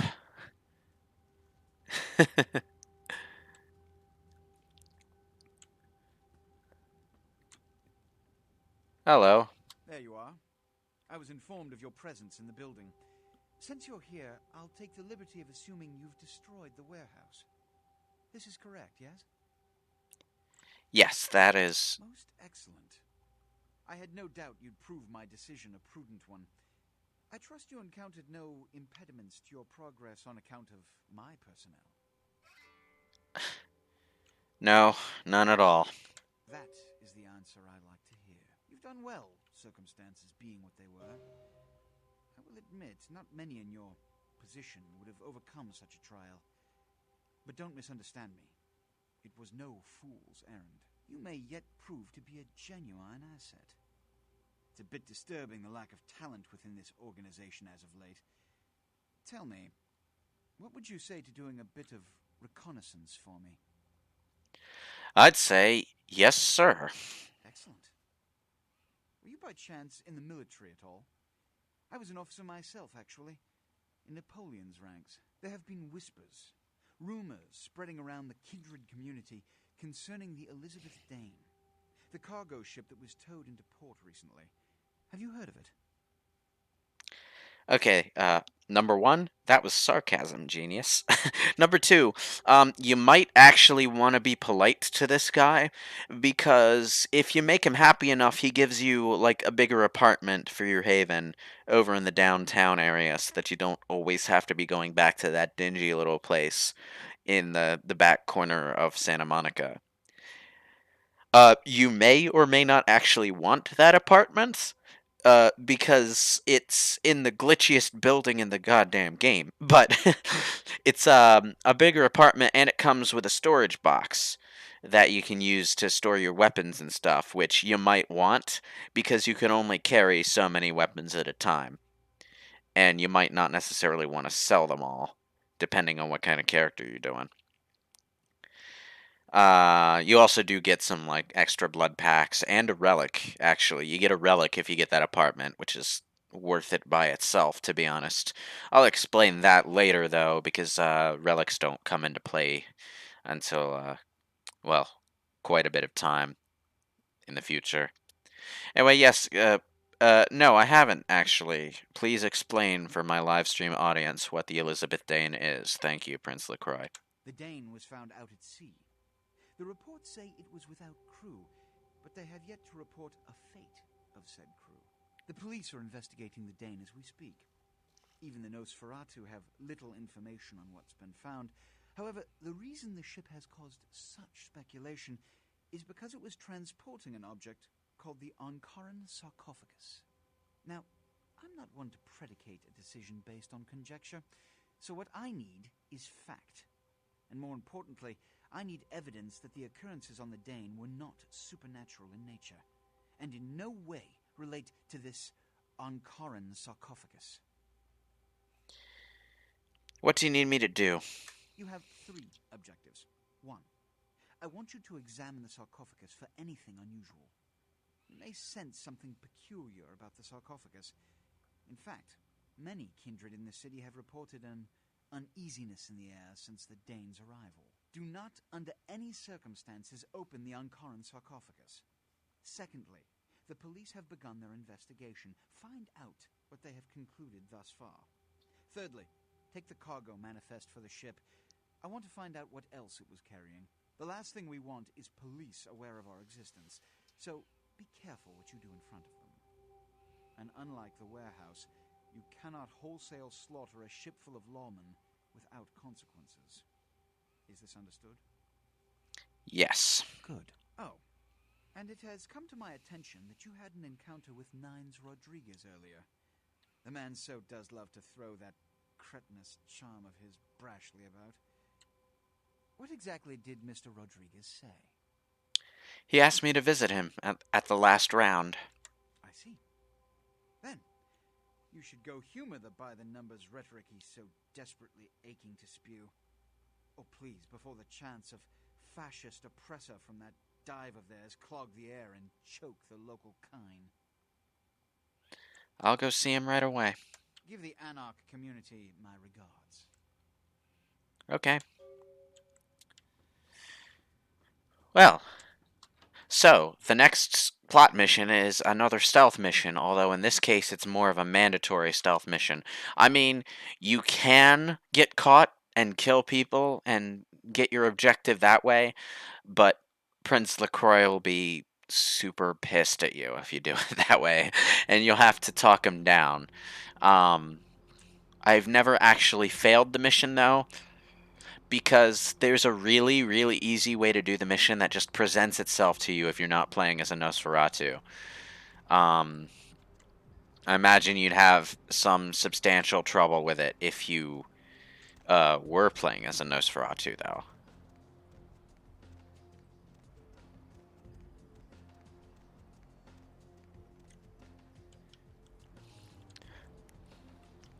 That door right there leads to a side quest. A really annoying side quest because of the level geometry inside that place. But we'll do that a bit later. Right now I have 2 places I want to visit before I move on with anything in the downtown area. The first place I want to visit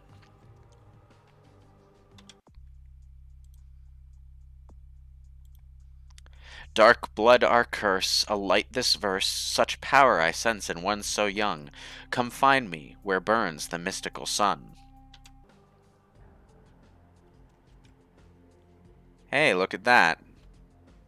It's mystical. It looks a bit like a sun.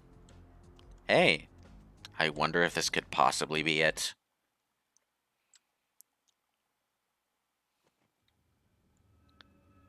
This building is interesting.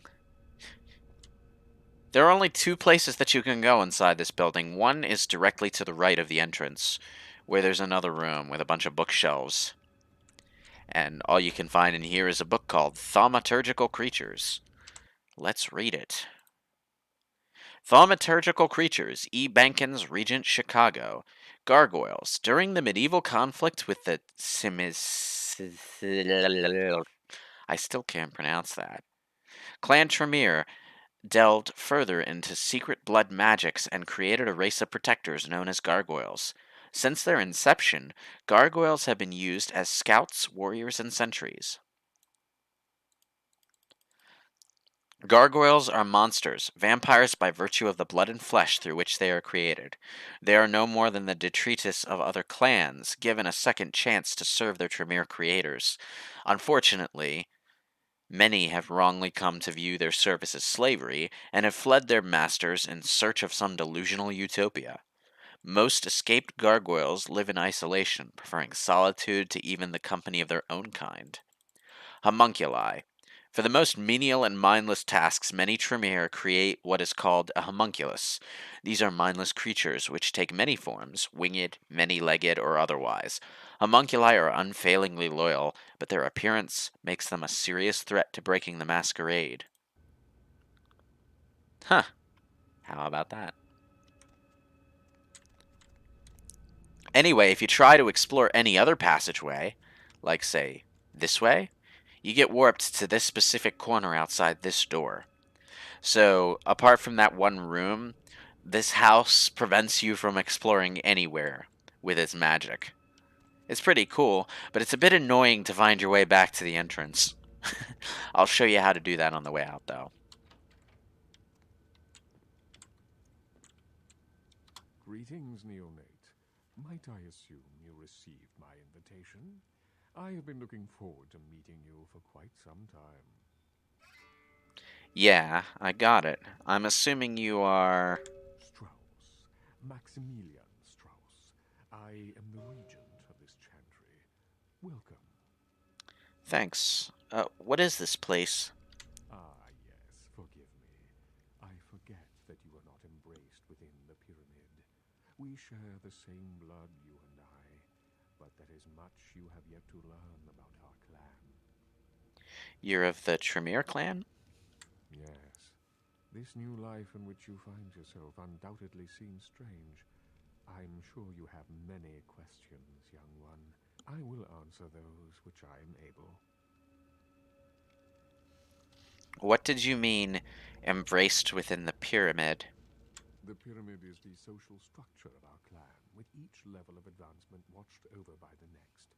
There are apprentices here at the Chantry who are my charges, and I have a lord who watches over me and other local regents, and so on. In most cases, Tremere are very selective about who they embrace and how it is done. There are traditions and laws that we adhere to, so the circumstances of your embrace were, let us say, unconventional. Therefore, you are outside the pyramid. I see. Can I get inside the pyramid? Be an apprentice? Such things are possible, young one, but you would have to prove your worth to the clan before it would even be a consideration. Tremere guard their secrets well. Perhaps it is something we will speak of later. I see. Tell me what a chantry is. A chantry is a local gathering place for those of the Tremere clan. I live here, as do apprentices from time to time. Cool. And you're a regent. What is that? A regent is the leader of a chantry, as well as a teacher to young Tremere apprentices who are studying the mysteries of our clan. I'm new around here, Max. What's the word on the street? Let me give you some advice, young one. Your survival in kindred society will often depend on your ability to find out yourself what is going on around you. Remember that well. I appreciate the advice. I like how you can say, thanks, Dad. As for what is going on here in downtown, the word on everyone's lips, kindred or kind, seems to be epidemic. Yeah? Why? What's going on? It seems that disease has been spreading at an alarming rate throughout the downtown population. Considering our particular appetites, the local kindred are more than concerned about these developments. Dude, that shit is whack. Yes, indeed. My opinion is that the local anarchs are responsible for these outbreaks. Their precipitous indulgence of certain passions often leads to such things. Ergo, their need for the watchful eye of the Camarilla.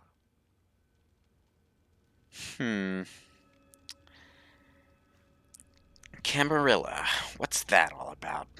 The Camarilla. It is merely a kindred sect that exists to protect its members from the outside world.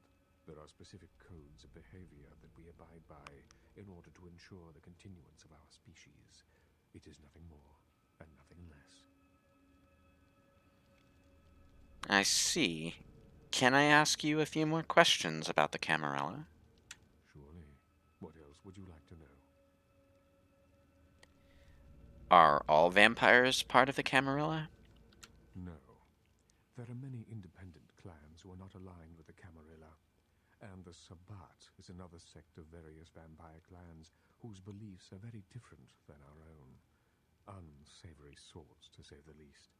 I understand you have already run afoul of them. Yeah. Good thing Nines Rodriguez was there to help me out. Ah, yes. The infamous Mr. Rodriguez. I understand you owe him your life twice now.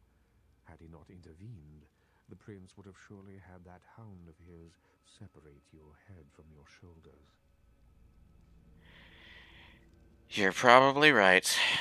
In any case, it's a shame that Rodriguez cannot see the wisdom of the Camarilla. He would make a powerful ally. As it is, he is a significant thorn in LaCroix's side, which serves my purposes just the same. Your purposes? Aren't your purposes and the prince's the same? LaCroix is a prince, neonate, and a Ventrue on top of that. Even if he weren't as young and indiscriminate as he's already proven himself to be, But I say too much. Let us just say that he and I have differing ideas on the use of power. It's all right. You can trust me. What is your true opinion of him? Well, without saying too much, I think that Sebastian LaCroix lacks the usual discretion necessary to be a prince. I see in him a lust for power that overshadows his responsibility to the Camarilla. Really? Perhaps you think you can do a better job? No, young one. I aspire not to such lowly heights. My only interests are those of my clan and the Camarilla. In that order? You will do well in this new life, young one. That I can see already.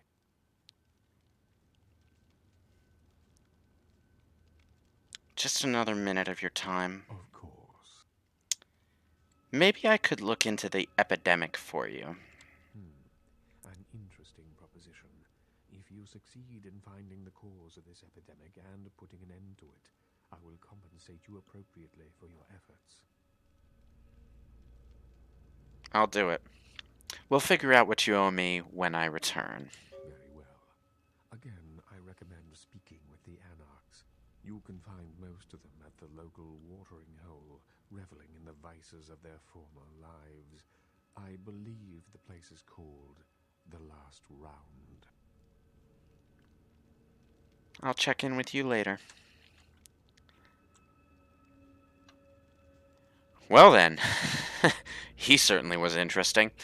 Strauss over here is one of the characters that you can ally yourself with at the end of the game, although I don't think the game gives you an opportunity to ally with him any earlier than that unless you're a Tremere. And the options for who you join up with will be locked out depending on like what choices you make during the rest of the game. So yeah, be careful who you're being nice to. Anyway, in order to get back from this door to the entrance, you want to swing a left here and swing a right here, and here you are. Any other turns you make will just bring you right back to his door, which is really kind of annoying.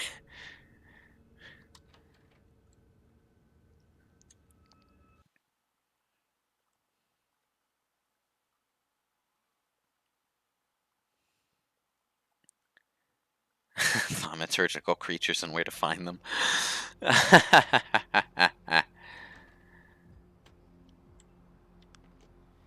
Anyway, what time is it? 8 o'clock?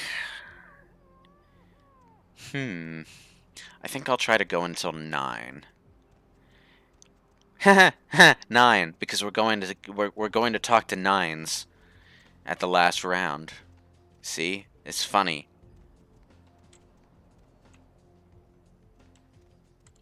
Where is the last round? Is it this way? I think it's, yeah, right over here.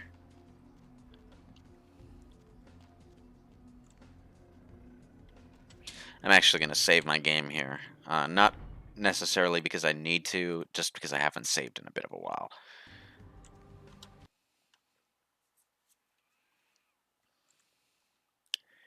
Whew. This is probably another copyrighted song, I just bet. Hi. Well, if it ain't the talk of the town, poster child for Camarilla benevolence. What does the prince have his little bitch doing today? I'm trying to find Samuel L. Jackson, but I've clearly walked into the wrong building, because I'm looking at a really bad Samuel L. Jackson impersonator.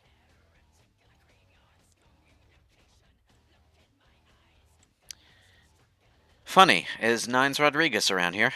Nines is expected. Have some manners and don't wear out your weapon. I'm scared. Act up again, and I'll be the one showing your ashes to the door. Like I said, I need to see Nines. So then go on up and see it. You're free to do as you please here. I'll do that. See ya. But first... Hey, Jack. Well, looky who made it back in one piece. How's Santa Monica, kiddo? I didn't get to do much sightseeing. I can't imagine you did. Probably too busy getting pushed around by every vampire with a week of seniority over you, am I right? You could say that, yes. That's usually the way the story goes. Same old bullshit politics from when you were alive, huh? Don't it make you just want to rip somebody's spine out? What? You saying that's just me?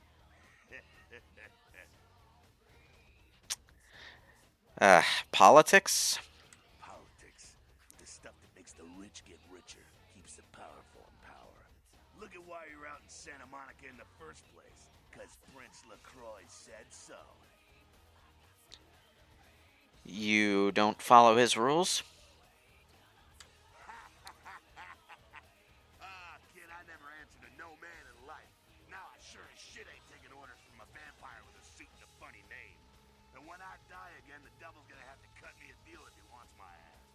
Besides, I never trust anybody with an X in their name. Why did the prince send me to Santa Monica? Because he never thought you'd make it back.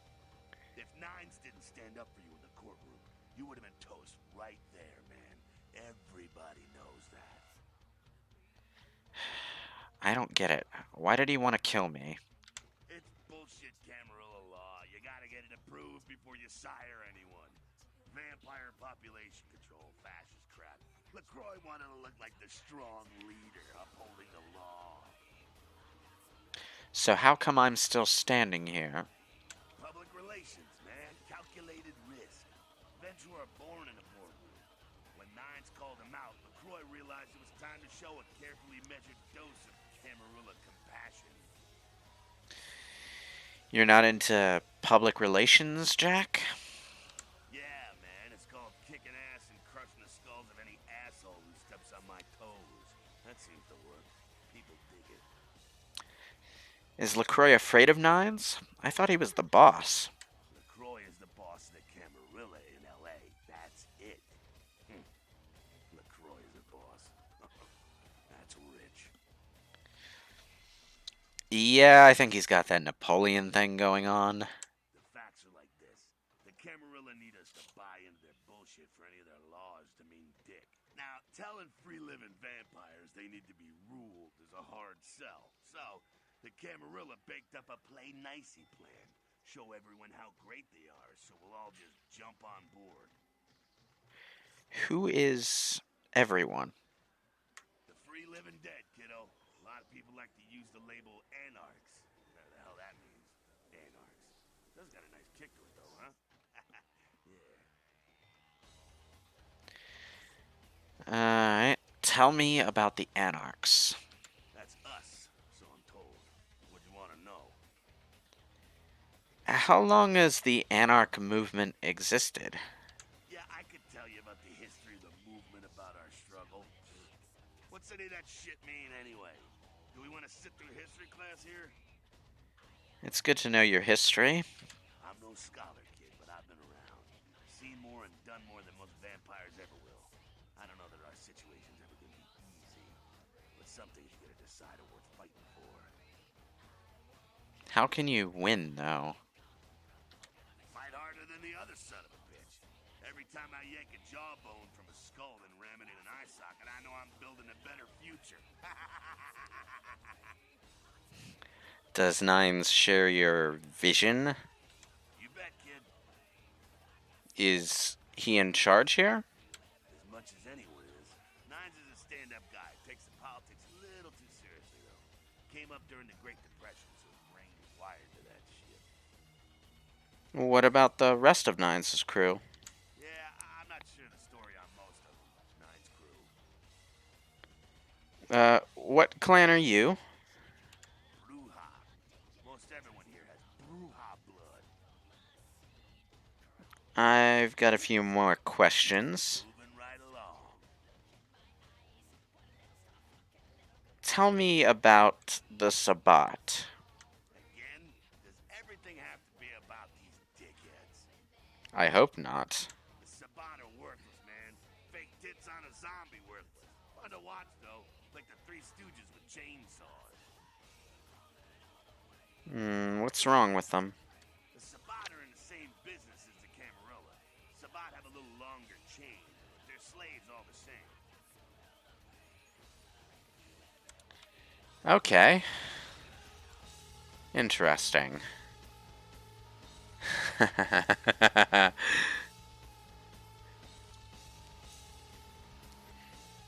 So, Smiling Jack there. He's another recurring character like Beckett, but as far as I know, his current status in the Vampire the Masquerade metaplot is dead. Which means we're either not seeing him in Bloodlines 2, or we are seeing him in Bloodlines 2 and they're keeping quiet about it because that would be a plot twist. So whenever I see someone online commenting on a Bloodlines 2 video talking about how it's heresy that Smiling Jack isn't in it, and I'm just like, ugh, seriously? All it takes is a glance at a Wikipedia article to know that. I mean, come on. Hey! Sabat chased you in here, Cammy? What are you talking about? Heard Nines saved your ass again. You think LaCroix would have stopped counting his money long enough to get your back, Jack? What? The fuck's your problem? Oh, you want to know what my problem is? All right, I'll tell you what my problem is. You ready? You are my goddamn problem. Anyone who would lay it down for some cape in an ivory tower deserves what they get.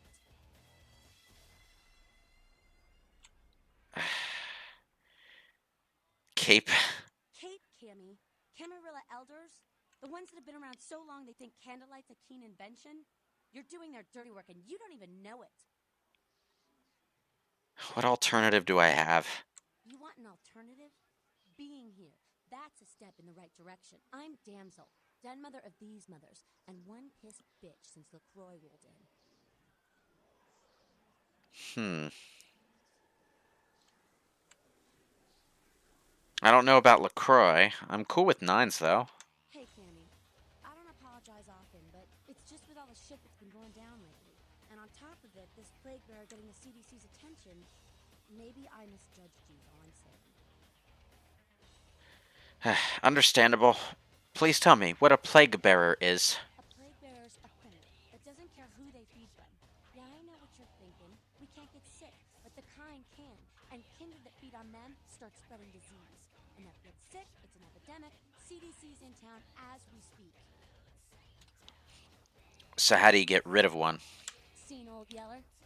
May sound cruel, but it's necessary. If someone puts together 2 and 2 as to the real cause of an outbreak of bloodborne diseases, guess what happens? So the plague bearer's gotta be found and put down. If the Camarilla really gives a damn, they'll help us out. Alright, the Anarchs helped me out before. Where do I start? One of our boys' ghouls, name's Paul, lives nearby in the Skyline apartments. Been a stranger lately. Looked like death last time he was here. Said he didn't get bit, but maybe you can get more info out of him. I'll go check it out. Wait, if Paul's not talking, you might want to start questioning the homeless pot. So many have been dying lately that it takes the city a few days to pick up the bodies. I'll ask around right now. Bye, damsel. She's cool. I like her. Yeah, that's what the hazmat guys were, the CDC. They're, investigating the plague. This is actually a really long side quest line.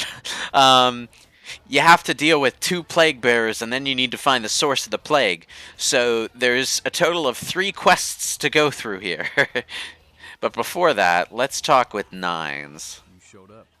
Good. Here's what I gotta tell you. And so you know, I don't lecture, I don't rap, I'm no bureaucrat. I'm just a guy out of nowhere came to be involved in something 500 times bigger than you and me. Go on. You got a right to know the score. The Camarilla, this is the short of it. They operate a lot like a pyramid scheme. There's a bunch of these old-timers at the top with God only knows what plots in mind. They lose their power, they die. They sired more to carry out their plans. And looking for a little power, then those kindred sired for their own schemes, and so on and on and on. It hurts my head just thinking about the mess. And it works out to is this. Only a few people at the top have any real power. Aren't you part of the Camarilla? No. Isn't the prince the leader of the Camarilla? LaCroix? Shit. LaCroix's just the guy who backstabbed and wheeled and dealed his way into becoming king son of a bitch of all the local Camarilla. Him and any of the traitors that sided with the Cam want power here, they'll get what's due. Aren't you part of the Camarilla? Them's fighting words, newbie. But you're young and stupid, so I won't make an example out of you. See, the Camarilla claims all of us are members, even if we don't want to be, which is, of course, the biggest load of horseshit a man ever heard. So, what are you all about? I learned the way of this world during the Depression. A bunch of old rich bastards screwed the country. But did they suffer? No. The little people suffered. You can't trust the people at the top. The world would be a better place without them. All you can do is get a group of people together who aren't assholes. Find a place to put your feet up and make some examples of the quote-unquote elite to keep the rest the hell out. Everyone's an equal here. The same thing this country used to be about. That's what LA has been. An anarch-free state. So the Camarilla is new to LA. The Camarilla was kicked out on their ass a long time ago. We, the anarchs, didn't want to play their politics anymore. Now LaCroix and crew pop in like they never left? No goddamn way. Their laws don't apply to us. Not a fan of the prince, huh? LaCroix represents everything I hate. The Camarilla, stuck-up aristocrats, rich businessmen, crooked politicians. The only place LaCroix belongs is in an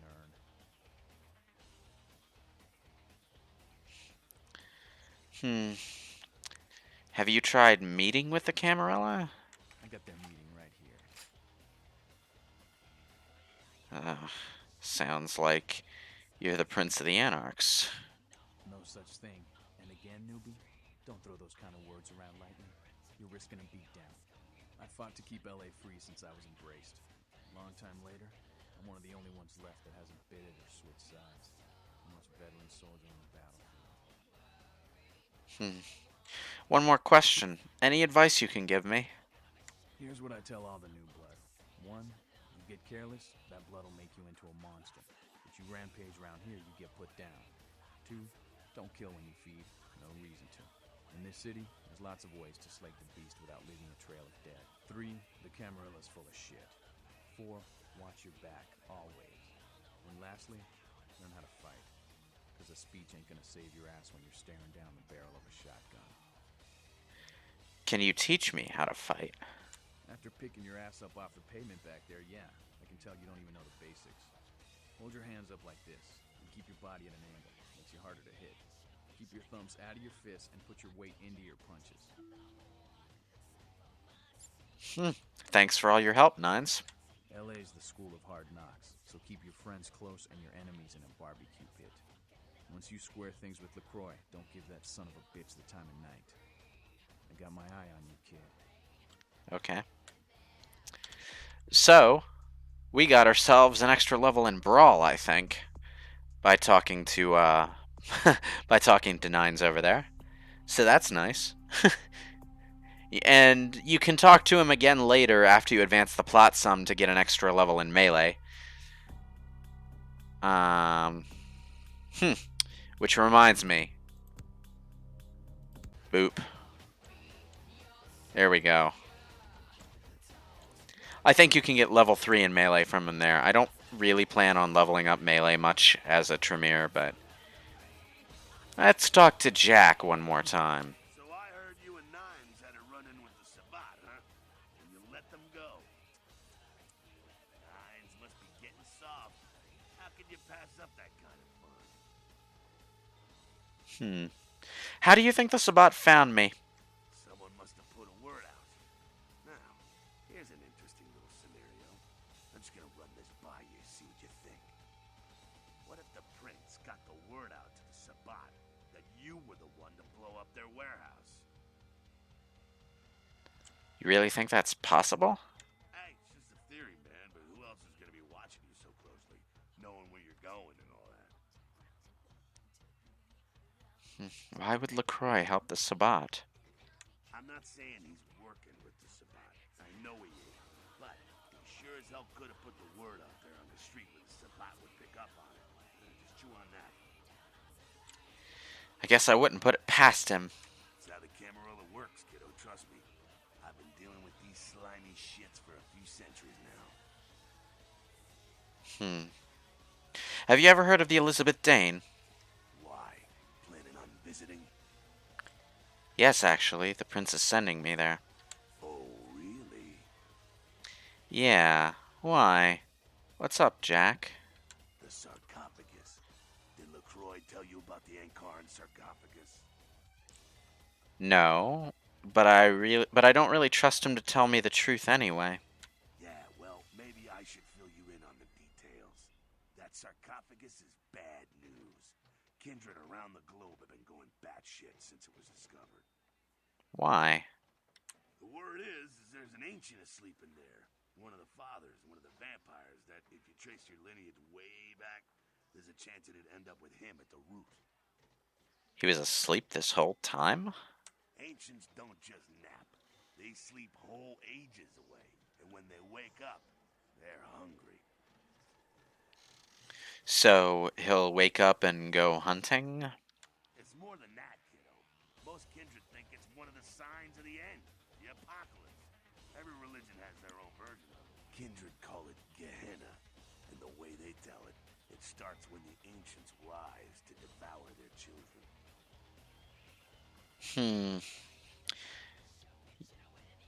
Is this for real?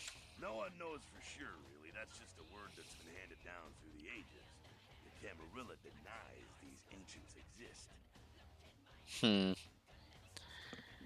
Well, it could all be hearsay. Well, kiddo, I guess you're gonna be the one to find out. Hey, good luck. Try not to wake Grandpa Munster and kill the world, huh? No promises. See ya. You can come back and talk to Jack at different points in the plot and have different comments about what's going on. There's a very good reason why he has comments about what's going on, but you only actually find that out during specific endings.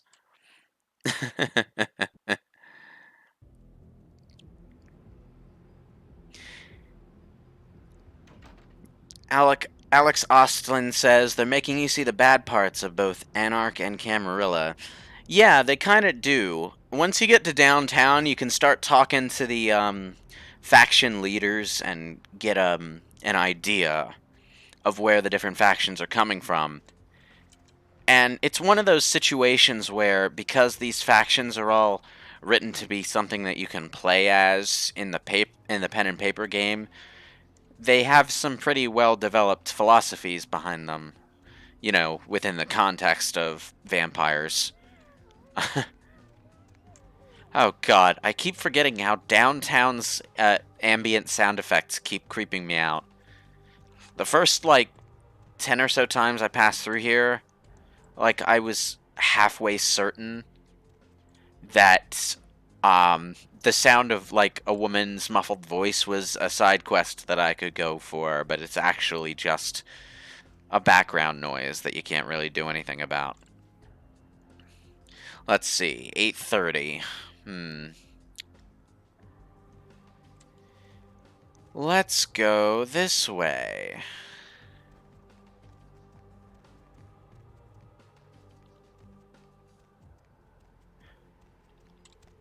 One thing that does sometimes happen in the downtown hub area, though, is gunfights. Yeah, sometimes you run into NPCs having shootouts. Don't intervene.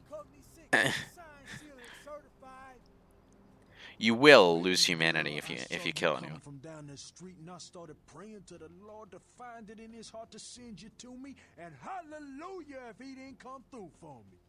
Welcome to Fat Larry's Trucker Man. I am the proprietor and salesman of the month several years in a row. The ladies call me, oh God, but you can call me Fat Larry with a F-A-T, cause there's more of me to love. You sell counterfeit basketball jerseys or something? Counterfeit? Man, I look like one of those peanut-headed rock-smoking brothers selling S-H-A-C-K shirts they made at their mama's house. I'm the real deal OG man in the alley with what you need. Counterfeit. Why you gotta be like that? Alright. Alright. Why don't you just show me what you're selling? Nah, that's what I like to hear. But it's like this. I save my best stuff for select clientele. Now, that don't mean I don't appreciate your business. It's just, business. Show me the merch. Anyway, Fat Larry here is one of the game's more amusing NPCs.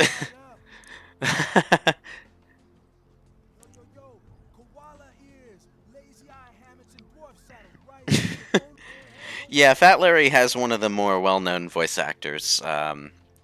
As I understand it, he was on some television show that I never watched. Sorry. But yeah, you can get some armor from him too. Also a Glock. And a submachine gun, because yeah, why not? I wouldn't bother buying either of these here, I don't think, because you start to get these from enemy drops. But definitely get the armor. Heavy clothing is the best armor that you can get that doesn't have any kind of stat penalty, I think. Once you start getting, leather armor and all of that, it starts to come with like a -1 dexterity penalty. So you do have to deal with that if you want to benefit from it. But dexterity mostly affects sneaking and lockpicking, though. Let's see. Yeah, your lockpicking and sneaking feats. So you don't really have to worry about losing it too much. It's not going to affect your performance in combat. And whenever you actually do want to sneak around or lockpick, you can just switch your armor around. So there's not really a real penalty other than inconvenience for using the better armor. There is a glitch, though, because if you're using the regular armor, for some bizarre reason, when you try to increase your dexterity, it decreases your dexterity instead and refunds the points. I don't know why, but the only way to increase your dexterity again is to switch your armor back to one of the other ones that doesn't penalize it, and then work with your dexterity that way. Anyway, the armor also functions as costume changes. So let's take a look at our character right now. Yeah, now we got a completely different outfit. It increases your armor rating by 1, I think. Yeah, no stat penalties, armor rating of 1, which means we have 1 point of soaking for lethal damage, and an additional point of bashing soak. No aggravated damage soak, though. But yeah, we are better off. Although I'm gonna miss the batshit insane skirt physics for a little while. Don't worry, we'll get those back eventually, because there will be more clothes that involve, you know, skirts. Say now, Wonder Girl, seeing the kind of commando gear you been stocking up on, you ain't just using that stuff for keeping the neighbors away from your shit, is you? What? I bought an outfit. It's not even like a particularly combat-oriented outfit. It's just, you know, tight pants and a top. What are you talking about, dude? Are you on drugs too? So? Wow, that's your business, okay? I just figured somebody with a shopping list like yours might be up for a little action czar, alright? I'm listening. Yo, I need a hardcore pimp-killing Cleopatra Jones for a supersized skull. Straight up Foxy Pam Grier style. Still with me? You've got my attention. Here's what's going down. I got a tip that the Chinatown Tone and some local boys are meet down at a nearby parking garage to carry out a business deal. Now, I can't tell you what they is exchanging, but let's just say a certain client of mine is ready to drop some Uncle Sam-sized bucks to acquire what's in briefcase number 1. You get it for me, I'ma not only give you a cut, but I'll roll out my special stock as well. Now, how that sound? Sounds like a good deal. For you. I want a discount at your store as well. Yo, baby, why you gotta shake me down like that? If I hadn't just got my foot out of cash, I'd do it myself, but yeah, it's got to be that way. Fine, you got a discount, but only after I get the briefcase. Deal. I'll do it. Yeah, that's what I like to hear. Now, if you're the straight-out hard-boiled Terminator type, I'd suggest you buy some heavy firepower before you roll up to the parking garage. You need anything? I'm ready right now. I'll be back with the briefcase. Alright. So, before I end this session, I'm going to do this quest for Fat Larry. It's gonna take a bit of a while to do. Because I'm not a straight-up Terminator type. I'm going to be sneaking my way down the parking garage, which is, you know, a little bit complicated. Especially if you... when I was playing a Malkavian, I was just able to... I keep twisting my tongue around it. Obfuscate my way down... down the parking garage. I used up almost all of my blood to get there, but I was able to get to the end and snag the briefcase without any trouble whatsoever.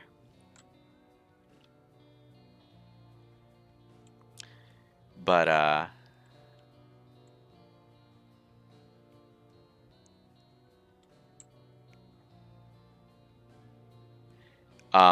this is not an easy mission to do without obfuscate. So, let's see. Do I have any experience at all? No, I do not. So, at this point, let's blood buff.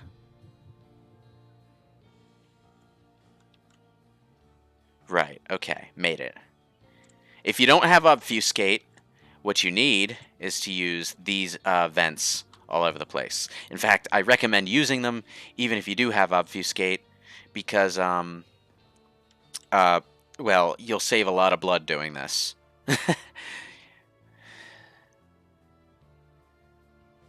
I used blood buff to increase my sneaking stat, otherwise they probably would have seen me.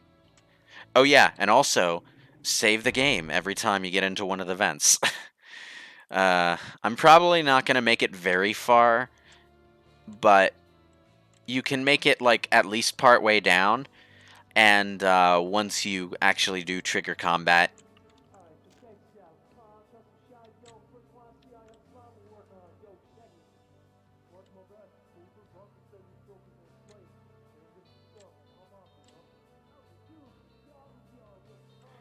Whew, I made it.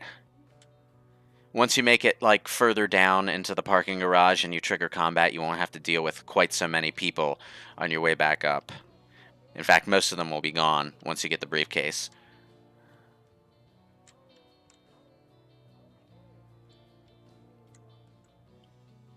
Okay. Save again. This is, it's not a super hard mission. In fact, the combat is pretty easy because at this point, like, enemies with guns don't really do a whole lot of damage to you.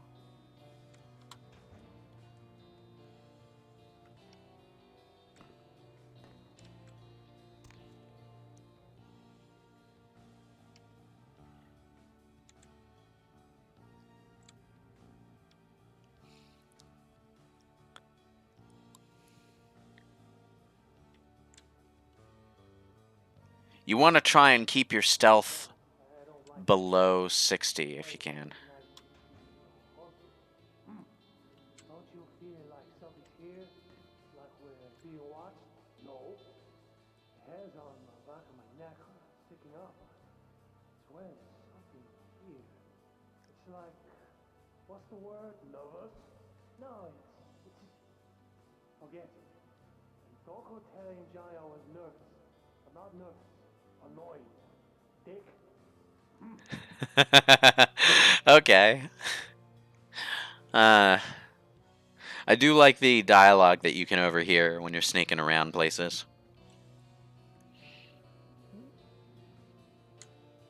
Okay. Save game again. You do have to go down like 3 or 4 levels of parking garage to get to where you need to go. The briefcase you're looking for is at the very, very end.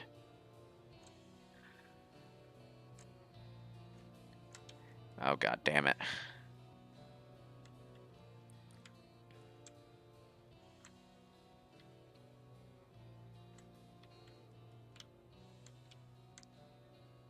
There are 2 groups you need to watch out for. Those guys over there and those guys back there. And they're heading back this way, so I'm going to have to camp out and wait for them. Lovely. Metal Gear Solid this ain't. But I will give it credit, it's better stealth than some games from this era had. But, this mission can get kind of annoying. Okay, they're turning around. Those guys are going to turn around soon too, I think.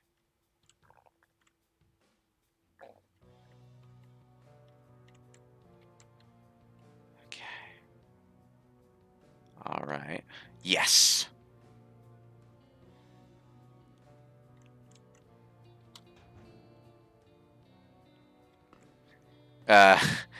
climbing up into vents is a bit bugged. Sometimes you have to jump to get it to realize you're climbing into the vent. And the guys down there can still see you while you're climbing around on the ladders and stuff, so watch out for it. Oh, I would try using the third person cam, but it just keeps switching back to first person whenever I climb a ladder anyway, so, you know.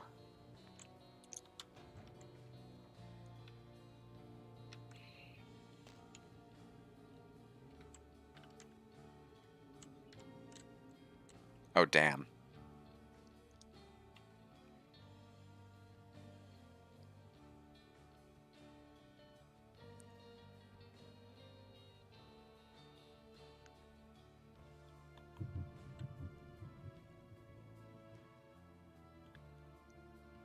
Turn around, turn around, turn around.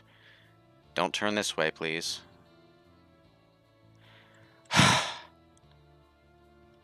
Okay. That was a bit tense.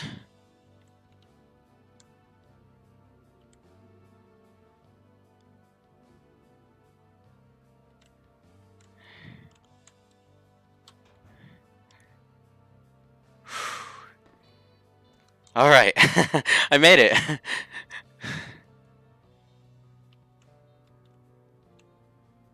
I wouldn't say it's better stealth than Skyrim. Skyrim's less jank.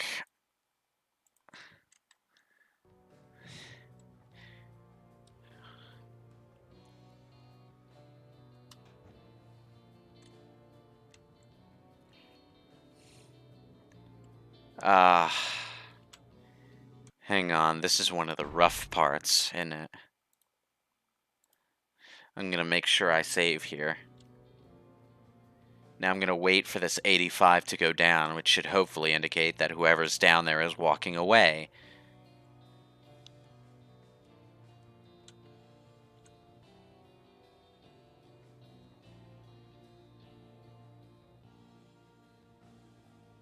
No?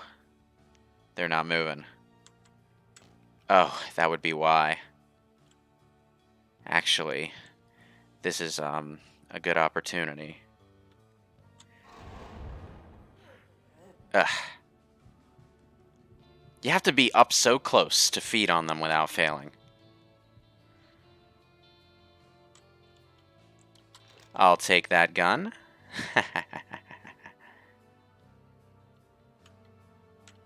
Oh, shit.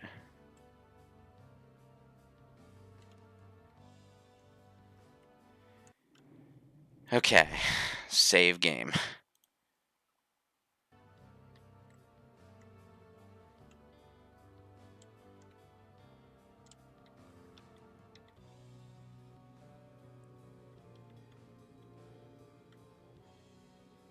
Okay. I made it to the next floor. Okay, good. Okay, good. We're rocking.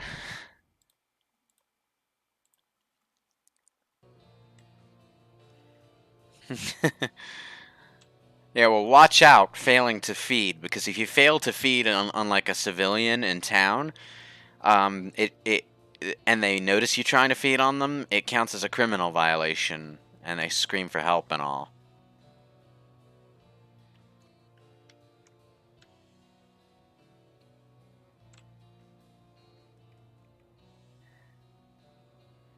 Okay, okay, okay.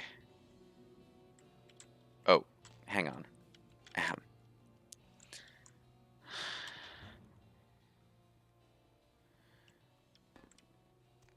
Alright, another vent. Whew. I know we've got at least one more floor to go through, though. This one takes a while.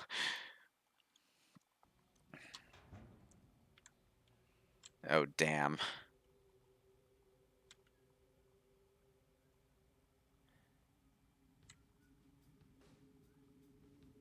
What's down there?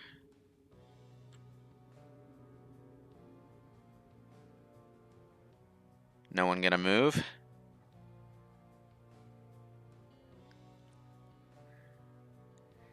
Oh boy.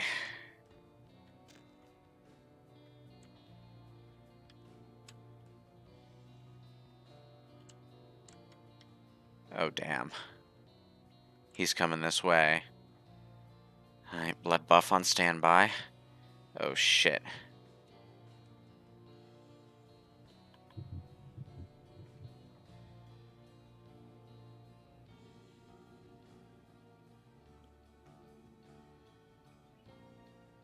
Turning around. You turn around too, thank you.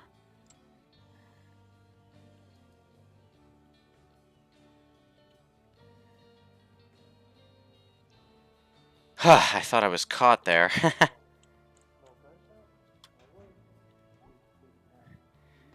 Whew. Oh,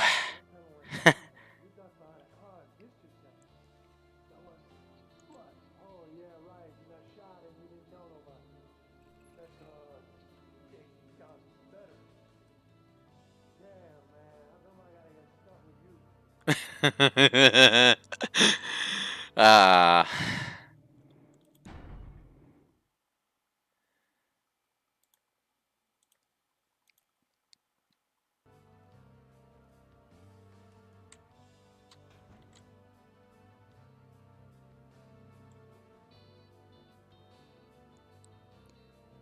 So.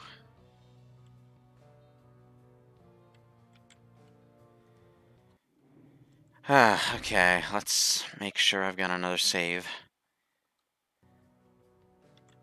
I think this is where, like, when I was playing before, I would always get caught. And I started to have real trouble with that obfuscate from this point on.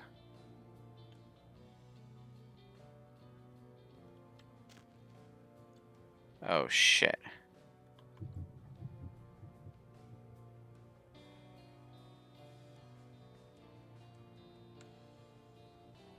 Turn around.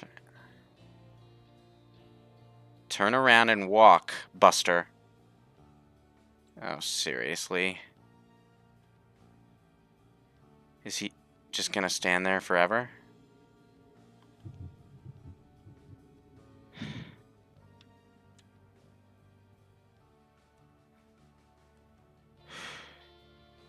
Made it.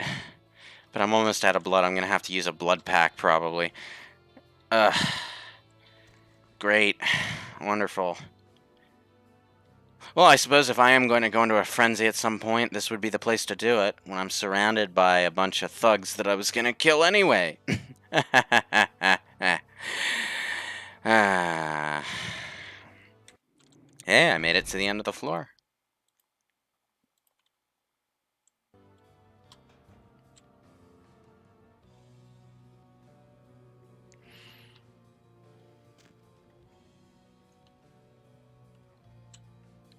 Now, there's a guy just sitting there, so you gotta climb this ladder here. And I guess if your stealth is, like, way too low, he'll spot you anyway.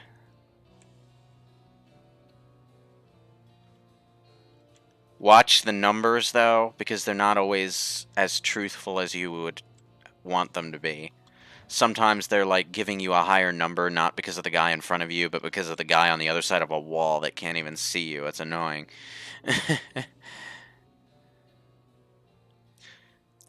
Well, the level 1 mind wipe only hits a single target at a time. So, if there's, like, more than one person, it's a little hard to get close enough to use it and not get spotted by the other people. The reason I'm being so stealthy, though, is because you get a bonus for reaching the, you get an experience point bonus, specifically for reaching... Ooh. Ooh. That was...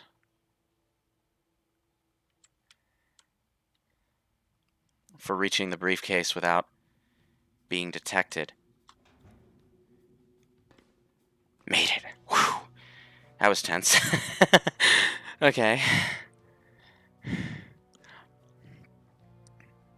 And I don't think I'm going to reach the briefcase without being detected, but I'm going to give it the old college try. Alright. Oh, dear.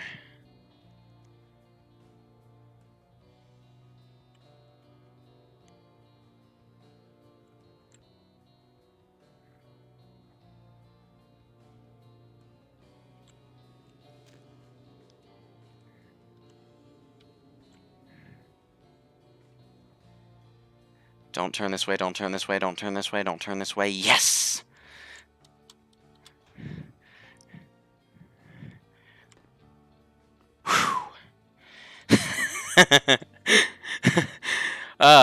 Oh boy. I'm making all these save files, but so far I haven't really needed any of them. I guess, like, I got a lot of practice the first time I did all this. I have enough blood for one more blood buff, and that's about as much as I can do. I think I'm gonna get close, though.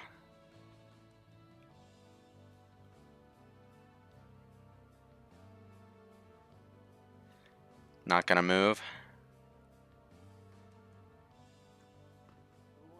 Oh dear.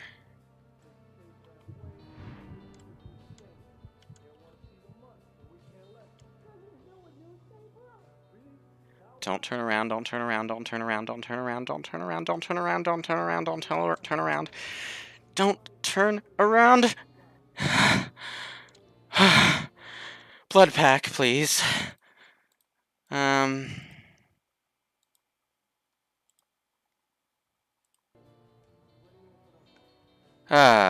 Okay.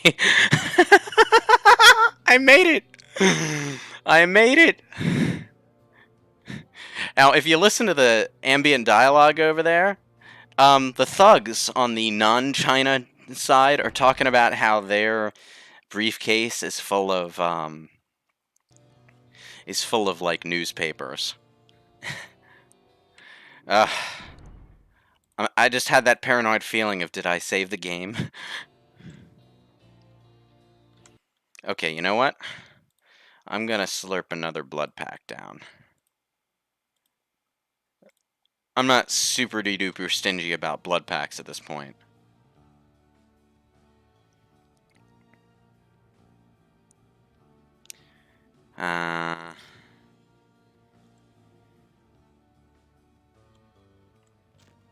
Oh shit.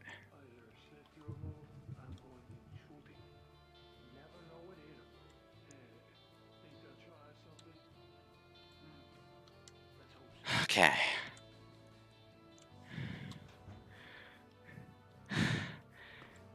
Oh god, am I gonna make it? I think I might actually make it.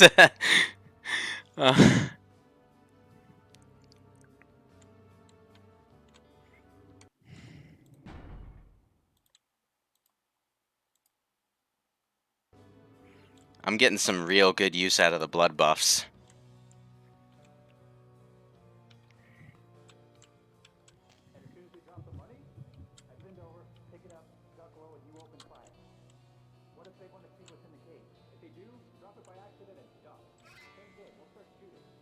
Hey. I made it. Now, I need to wait.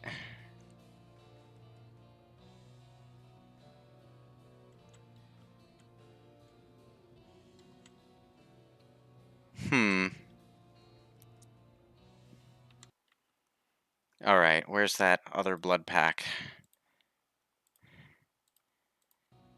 Okay.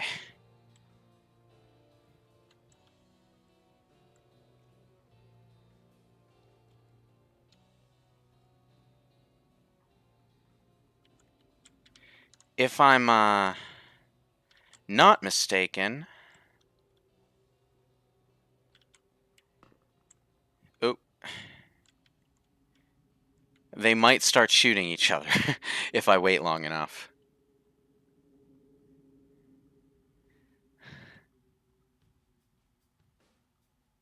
No? They're just gonna stand there? Alright, well, let's see about the briefcase. A briefcase with contents unknown. Larry asked you to grab this from an exchange in the parking garage, which you obviously did.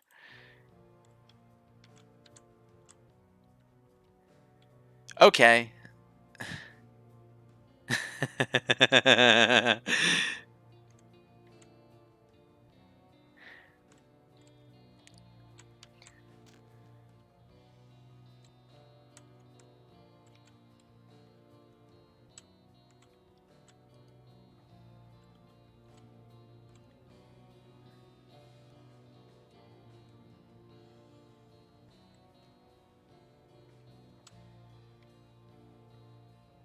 Okay, so is there even a way to get out of here without being detected? I mean, if you don't have obfuscate?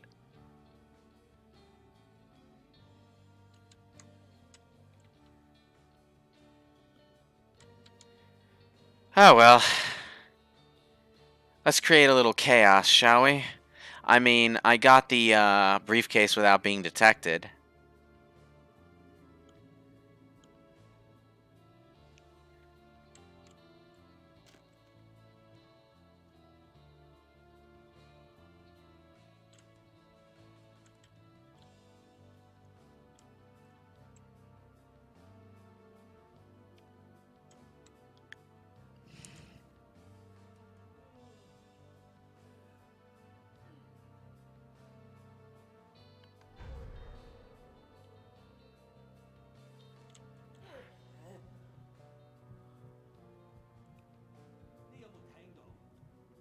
Dead.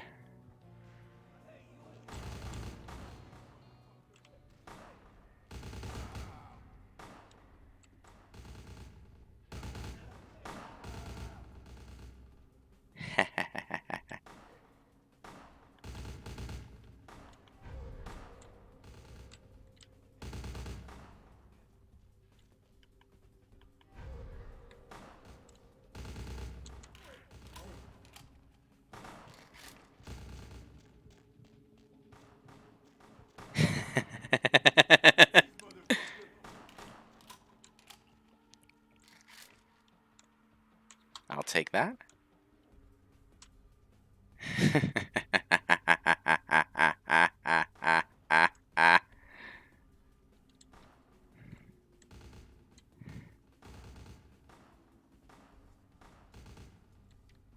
Now let's see. Who's over here? No one over here?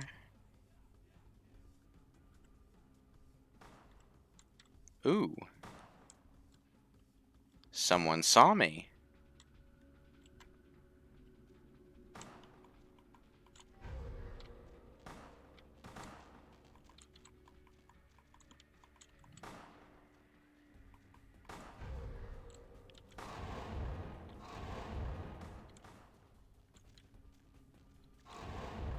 Ugh, seriously? You suck.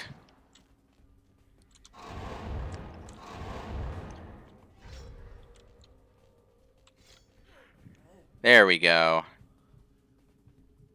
That's right. Get on the ground. Like a good little afternoon snack.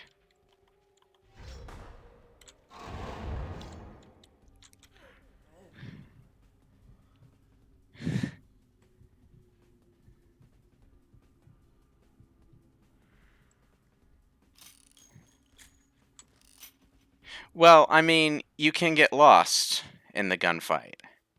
Like right now, no one knows I'm here. There are still a few thugs alive. See?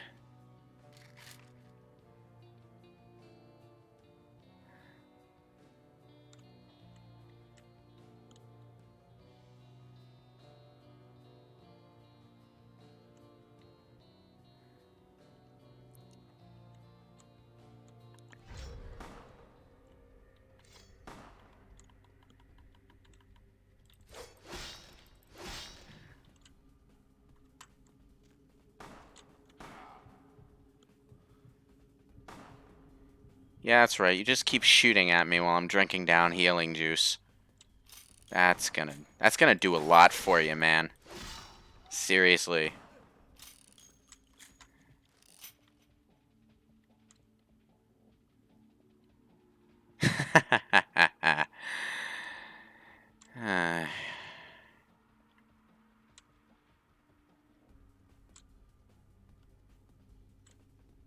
Alright, let's see. He still thinks I'm over there. Loser. He's actually going to look over there.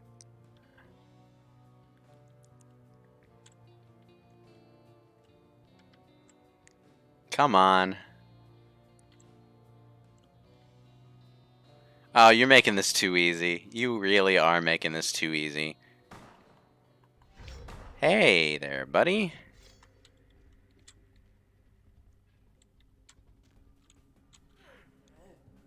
Mmm.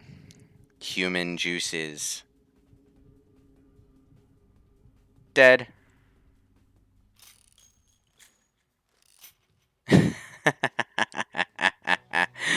That was a satisfying conclusion to the stealth mission, wasn't it? This is like, sneak down there for the hell of it, just to prove you can, and then murder everyone in sight, just to prove you can.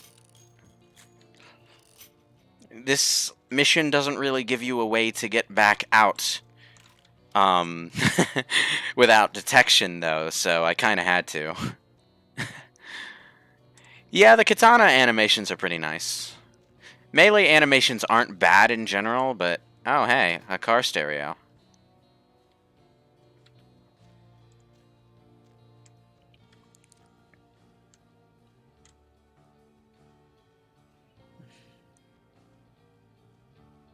But then like, sneaking your way out of here would have just been a drag, too, you know? I'm pretty sure you only get the XP bonus for getting the briefcase without being detected, though.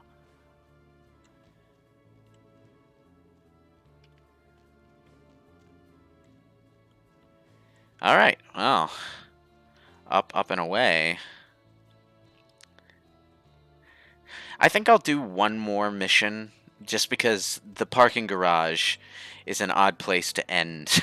I think I'll do the confession missions before I end this session, since they flow right out of Fat Larry's mission. That, and I kind of want to do the confession missions right away, because the sooner you get those done, the more money you get out of them, I think.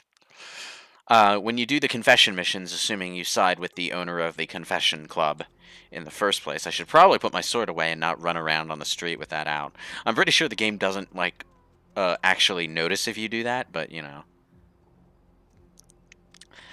If you do the confession mission and side with the confession owner, maybe if you side with the Russian guy, too, I don't know. But you become a partner as owner, as like, owner of the confession club, and every time the plot advances you can go talk to the owner and get some money out of her, and it's pretty nice, you know. Baby girl. I got the briefcase. Outstanding. Pass it here, girl. Yeah, that's beautiful. Everything looks in order. Somebody somewhere got to be pissed off by losing this. Too bad I sent my main girl here after him. All right. Let me peel off a few bills for you. I'll just drop this off to the new owner in the morning. Then I'm gonna get me a big old steak. Not that domestic stuff neither. I'm gonna order up 32 ounces of Kobe beef, the expensive shit. You wanna come? My treat. Sorry, Larry. I have plans for tomorrow. You're a little pale for me anyway. Say, my girl down in Confession, named Venus Dare. She asking around for someone with skills to... Well, I'll let her tell you. I'll give her a call, recommend you if you're interested. Alright, I'll check it out, but first I need some merch. Man, what you do with all this stuff, I don't want to know. Just keep that cash flowing. I will, Larry.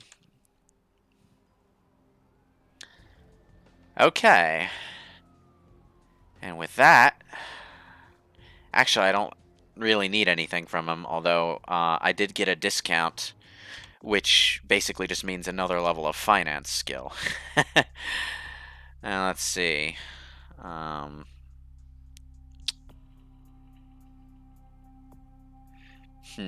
gonna put a point into wits for combat defense and hacking. No, I'm not gonna go for 6 hours, but we have been going for 3, so the confession quests really will be the end of this session. Okay. I should probably save the game at this point.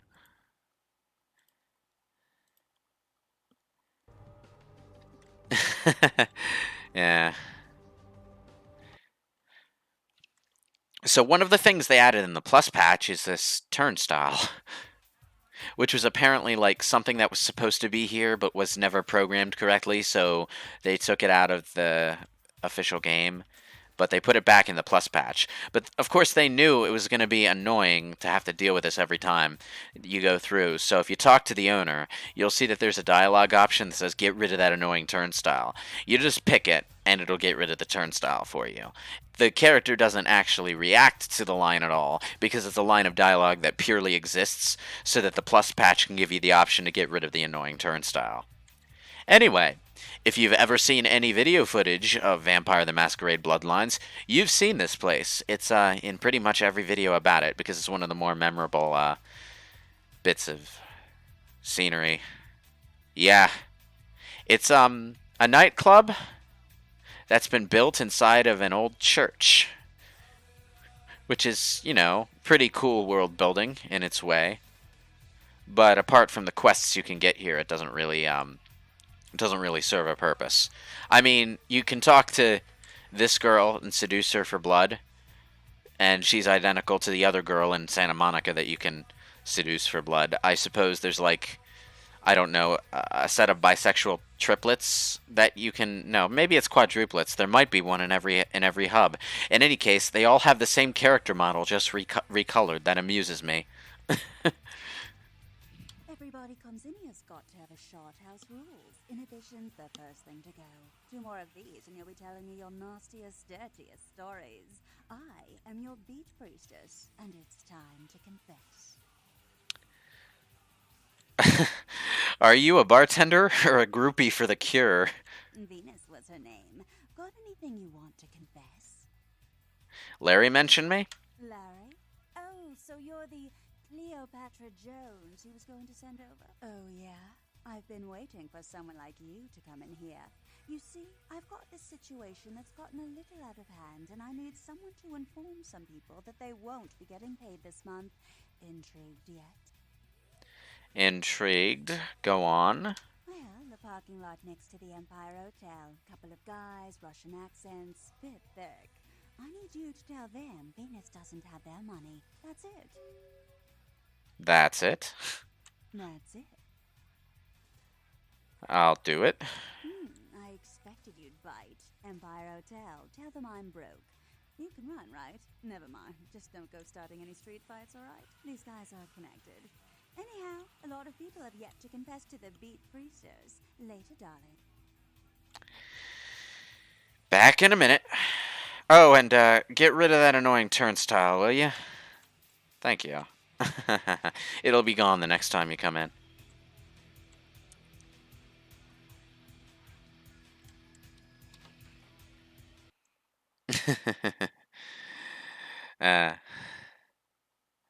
Oh, right, yeah, you can confess things to her, although that ends the moment you finish this quest line, because after you finish this quest line, the only dialogue option you ever get with Venus is the ones that are connected to getting money. She'll either tell you she doesn't have your money yet, or she'll give you your money. So if you want to get any other dialogue out of her, do it before you finish this quest line.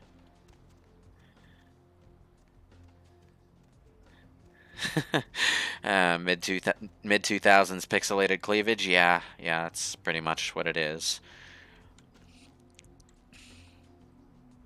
Are you trying to jack that car, dude? This guy actually would be an easy feed if it weren't for these 3 thugs over here.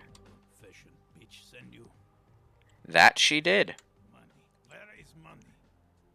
She told me to tell you she doesn't have the money. No money? You already received the money. Tell bitch we'll be back next month. Will do. Pleasure doing business with you.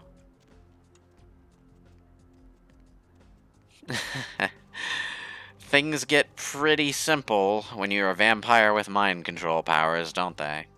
It's too bad about that whole you can't go out in the daylight without burning to a crisp thing.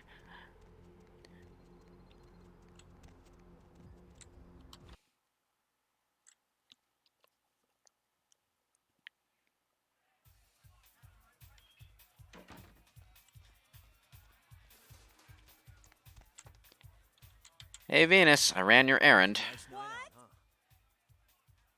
Passed on your message. I can't hear you. Let's talk in my office. Okay. Nice night out, huh?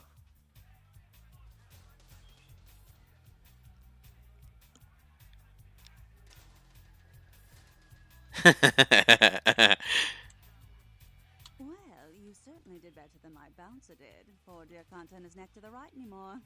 Already had a call from Boris. Wasn't too happy about tonight, son of a bitch. Say, how would you like to get into the club business, I'm afraid I'm not following. Well, to start this club, I have to take out a significant loan from a king bastard by the name of Boris, and every time I haven't been able to make the monthly plus interest, the bastard takes what he feels is a suitable late fee. Go on. I've got a club to run, so I'll be blunt. I refuse to fuck that fat misogynistic old man one more time to hold on to the club. So I need someone to eliminate him. Do this, and I'll make you a silent partner. What's the catch? Boris is high up in the Russian mafia. Does that make a difference?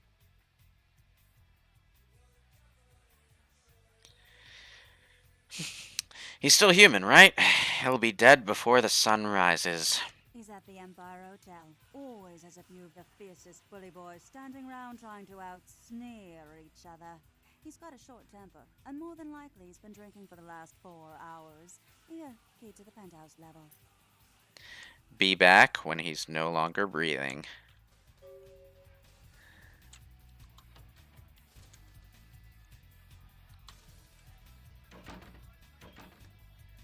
Okay, which direction was the front again?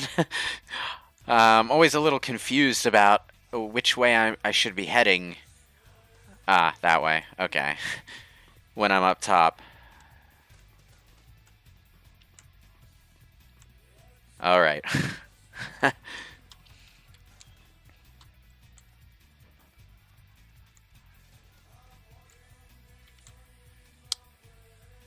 Oh, it looks like someone left their wallet behind at the club.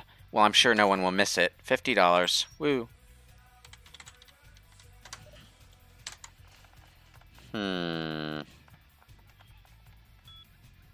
Her password is slave. Okay. Subject tonight from Larry. I thought we might get together tonight if it pleases you, mistress. Oh. Oh. Oh. Oh. Abort. Man, sometimes you just find out things about people you never wanted to know, man.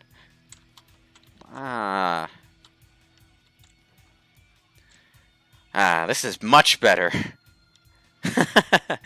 The turnstile, I have to admit, is one of those things that I really don't think should have been added back into the game.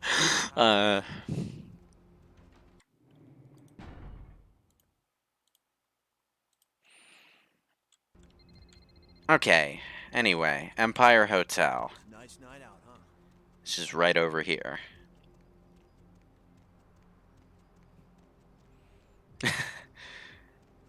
Whew.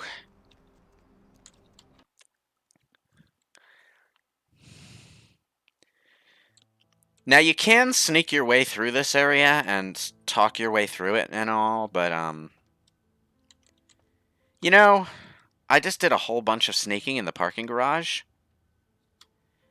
and I don't really feel like doing any more. I just feel like, you know, cutting loose, murdering a bunch of people. And, you know, these are the Russian mafia. I don't particularly feel guilty about ending them.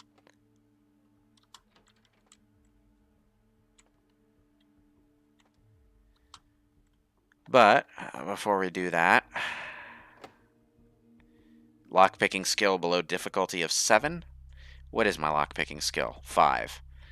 Can I blood buff that? If it's a +2, I think I can. Yes. Okay. Anything in here? Oh, I see. What the hell? Let's see where this leads.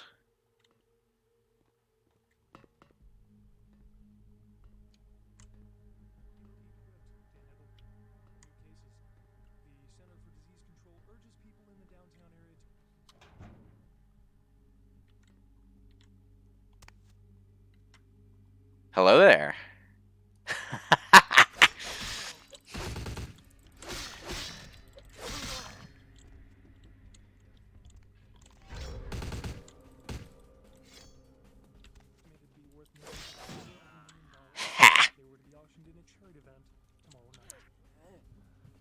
I'll take that blood back, thank you.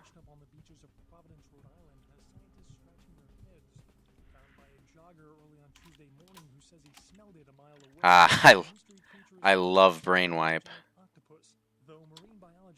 ABC always be closing. Never seen anything like it in the cephalopod family before. They speculate that it could be from a yet undiscovered family of sea creatures. A tourist bus destined for the ancient city of Angkor Wat that failed to return Wednesday night was found this morning, though without any trace of its operator or passengers. Oh, really? Cambodian officials have dispatched several military units into the area to search through the surrounding jungle, amidst concerns that it is related to one of a number of Southeastern Asian terrorist organizations based in the region. 3 American citizens are among the missing. Art criticism or vandalism? I'm sure that has nothing at all to do with the Lin Kuei. Lin Kuei? Not Lin Kuei. I'm getting my wires crossed, so now I suddenly can't remember what the Chinese semi-vampire faction is called. In the game of life, your reading skills are ET for the 2600. I need a research skill of at least 6 to use this. Okay. Right, what's my research skill? 5. Oh, so I only need, like, a bit more. But, well, it looks like I won't be able to do anything with that for a little while. The closing of the Santa Monica Pier, where the body was found earlier tonight. Investigators say the scene closely mirrors those of slayings in Glendale and Long Beach. In both cases, the bodies of the victims were described as torn apart, though details are being withheld from the public at this time. Anything else now? Creature that washed up on the beaches of Providence, Rhode Island, has scientists scratching their heads. Oh, hi.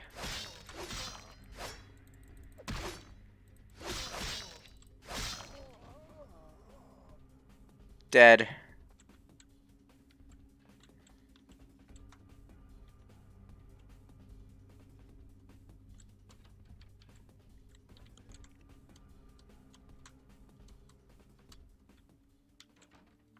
Ha.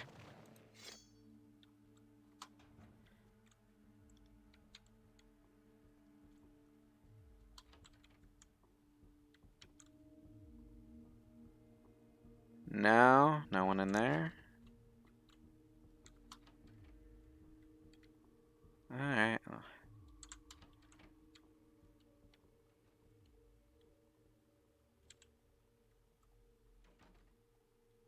That is a much nicer looking computer than mine. Okay, there's someone outside this door, apparently. Oh, hi.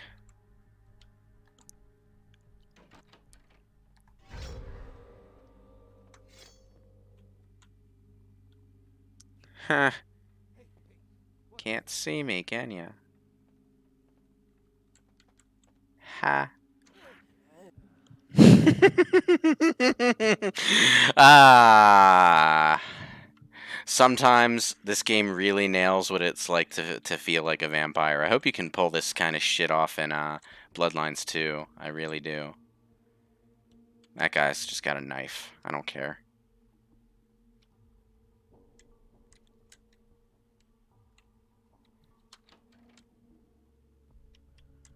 No one in here either?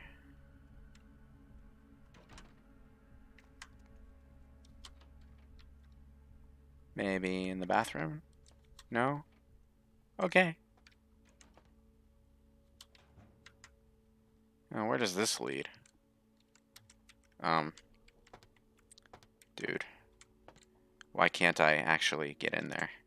Alright, there we go. Huh.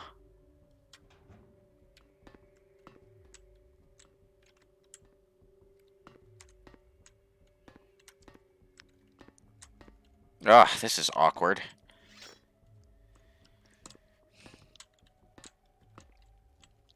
I guess you can only drop down. Oh well.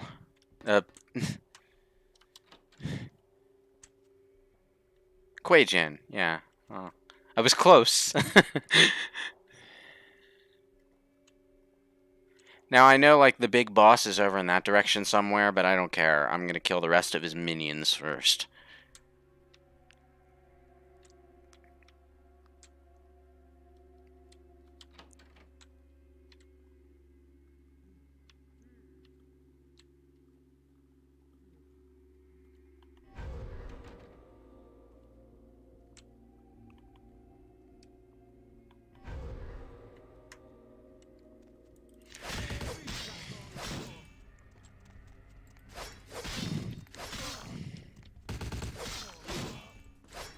Oh, damn it.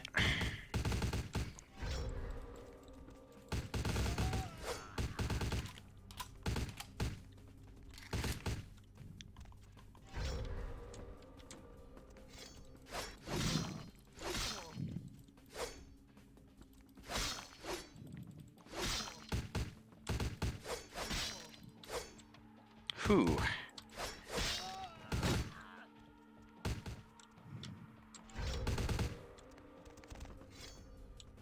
You don't know where I am. Ha! Oh. Oops.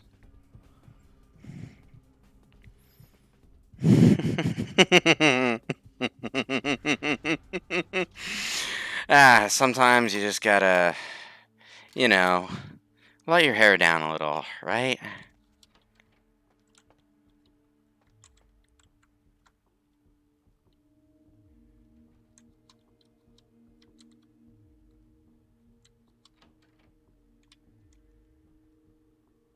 Now. Did I get them all? I do believe I have. Ah, ammunition. For the guns that I never use, because I have magic and a sword and vampire powers.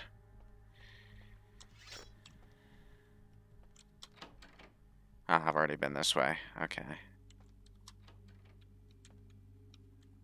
Hi! So you're like the big boss and stuff? Yodel. Okay, so you're not gonna fight back. I mean, you can talk him down, but Russian mobster. Why would you bother? I will take the free Glock and the money. Ah, and the fancy ring. That is a nice 2004 computer. It looks like, I don't know, something out of Ratchet and Clank.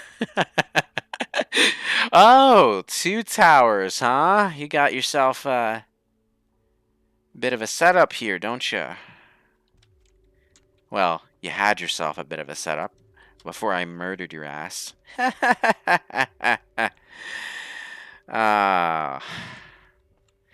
Okay, that's enough fun. Let's go back to the confession club and confess our sins, I guess.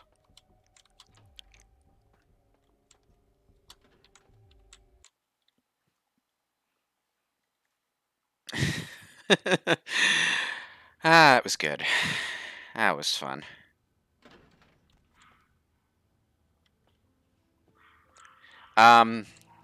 You might want to send a cleanup crew to the penthouse. Just saying.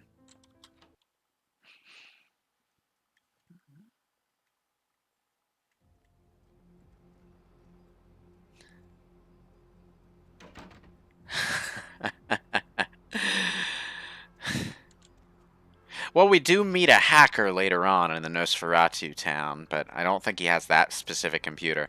That specific computer, though, you do get if you get the apartment haven from Prince LaCroix.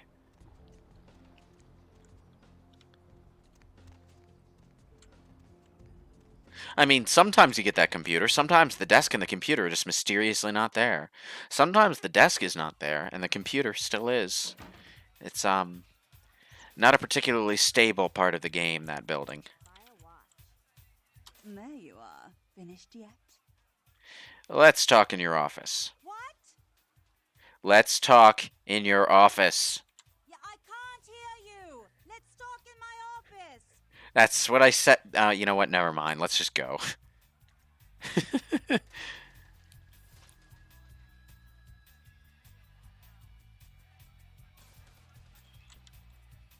Boris? Dead. That Boris's blood? Guess we're partners then. If you only knew what I had to do over the years to keep this place open. Tell you what, partner. Come in every few days and I'll give you your cut.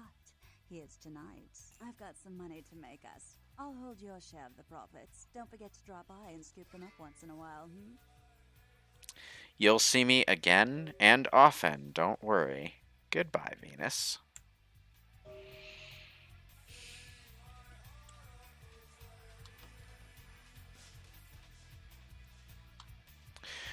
Okay, so from now on, like, basically every time you complete a plot mission, you can come back, talk to Venus, and get $250 easy.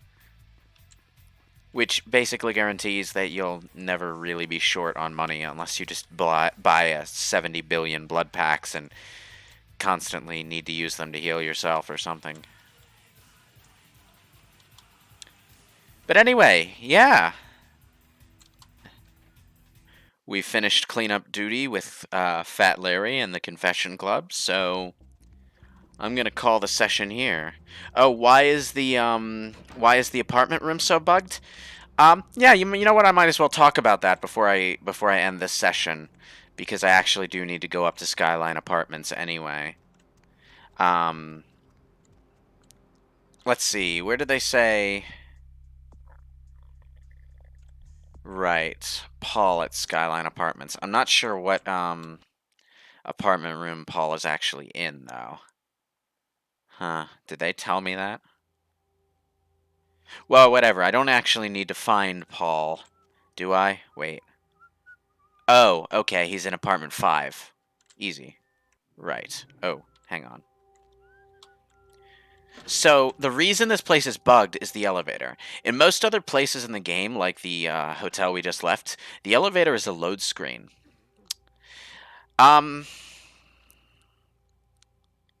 Here in Skyline Apartments, well, the elevator seamlessly carries you up and down from each floor. So, they're trying some more complex loading gymnastics in the way this location is programmed. No, we're not gonna go one more mission, because actually following this mission takes some time, and I don't want to do that just yet. All I want to do right now is just show off how the apartment works. Because the floors are all stacked on top of each other, the way the apartments load gets glitchier and glitchier the more time you spend going up and down the floors and using the elevator in this building. The result of that is that collision detection gets wonky, and sometimes some really weird shit happens, like posters manifesting as flat solid objects just slicing through the middle of doors. And it all resets itself when you like save your game and reload, except for like physics objects that you get that you knocked out of place, because for some reason the save files save those. But the upshot is that it gets pretty screwy, and the entire reason this place is designed in such a way is because of these vents. You go inside these vents, see, and there's a ladder here that you can use to climb to any floor you want. Any floor you want. And sneak into any apartment you want. It's a pretty neat mechanic. And before I end it, I'll show you all a little something at the bottom. if you go down to the bottom of the absolute bottom of the vents, you can get into the back. You probably could get into the back just by picking the lock on the door downstairs in the original game, but one of the things the plus patch adds in this version of the game is a security guard to the front of the apartment building, and he will get on your ass if you try going back into the employees only section while he's watching, so look out. Anyway, down here there's a monitor. You click on the monitor and you find that it's switching between a bunch of rooms in the apartment. So, let's hack in to the apartment's computer. First, apartment notes. Apartment 1. Simon Milligan. He's on TV, so odds are footage of his place will be worth something eventually. I gotta keep an eye on him. Apartment 2. Sean Milton. He's a slob, and he never really has chicks over. Some guy has been staying with him lately, so I haven't wanted to watch much. Apartment 3. Georgia Welch. This rich broad is pretty hot. Oh, the password on her door is 9648, so maybe I'll sneak in there and steal some panties to auction off online. Apartment 4. Vacant. No reason to keep an eye on this one. This is the apartment you can get from Prince LaCroix if you please him enough in the next few missions. Apartment 5. Paul Anderson. I thought there was no reason to watch him, but then I caught him upstairs. I'll keep the tape rolling. Apartment 6. Hannah Glazer. The gold mine. Something hot is always going down in here, and that something is usually Hannah herself. Email. Now, I guessed this password the first time I tried the computer without even, trying to hack it. Get it? His name's Tom. He's a peeping Tom. See? It's a pun. It's funny, right? Subject, hidden cameras online, from Butch Rider. Hey Tom, it sounds like we have a deal. You keep sending in that security footage, and I'll pay you for the good stuff. So that's a really, really, really, really, really, really slimy thing. And I just stumbled on this the first time I played, and I was like, what the fuck, man? The owner of this apartment has installed hidden cameras in all of the apartments and is selling footage of people doing the sex in his apartment building. That's like every renter's nightmare right there. Is there anything else in this area? Oh yeah, there's a sewer here, so if you're a Nosferatu, you can get into the apartment through here. So that's worth knowing. Other than that, though, I think it's really just a bunch of random rooms.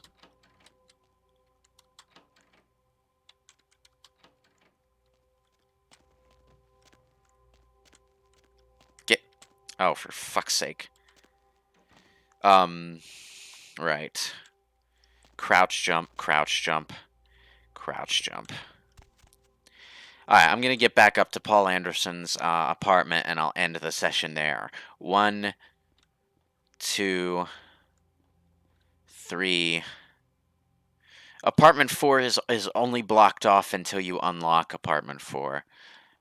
You can use the vents from your own apartment once you're there, too. So don't worry about that.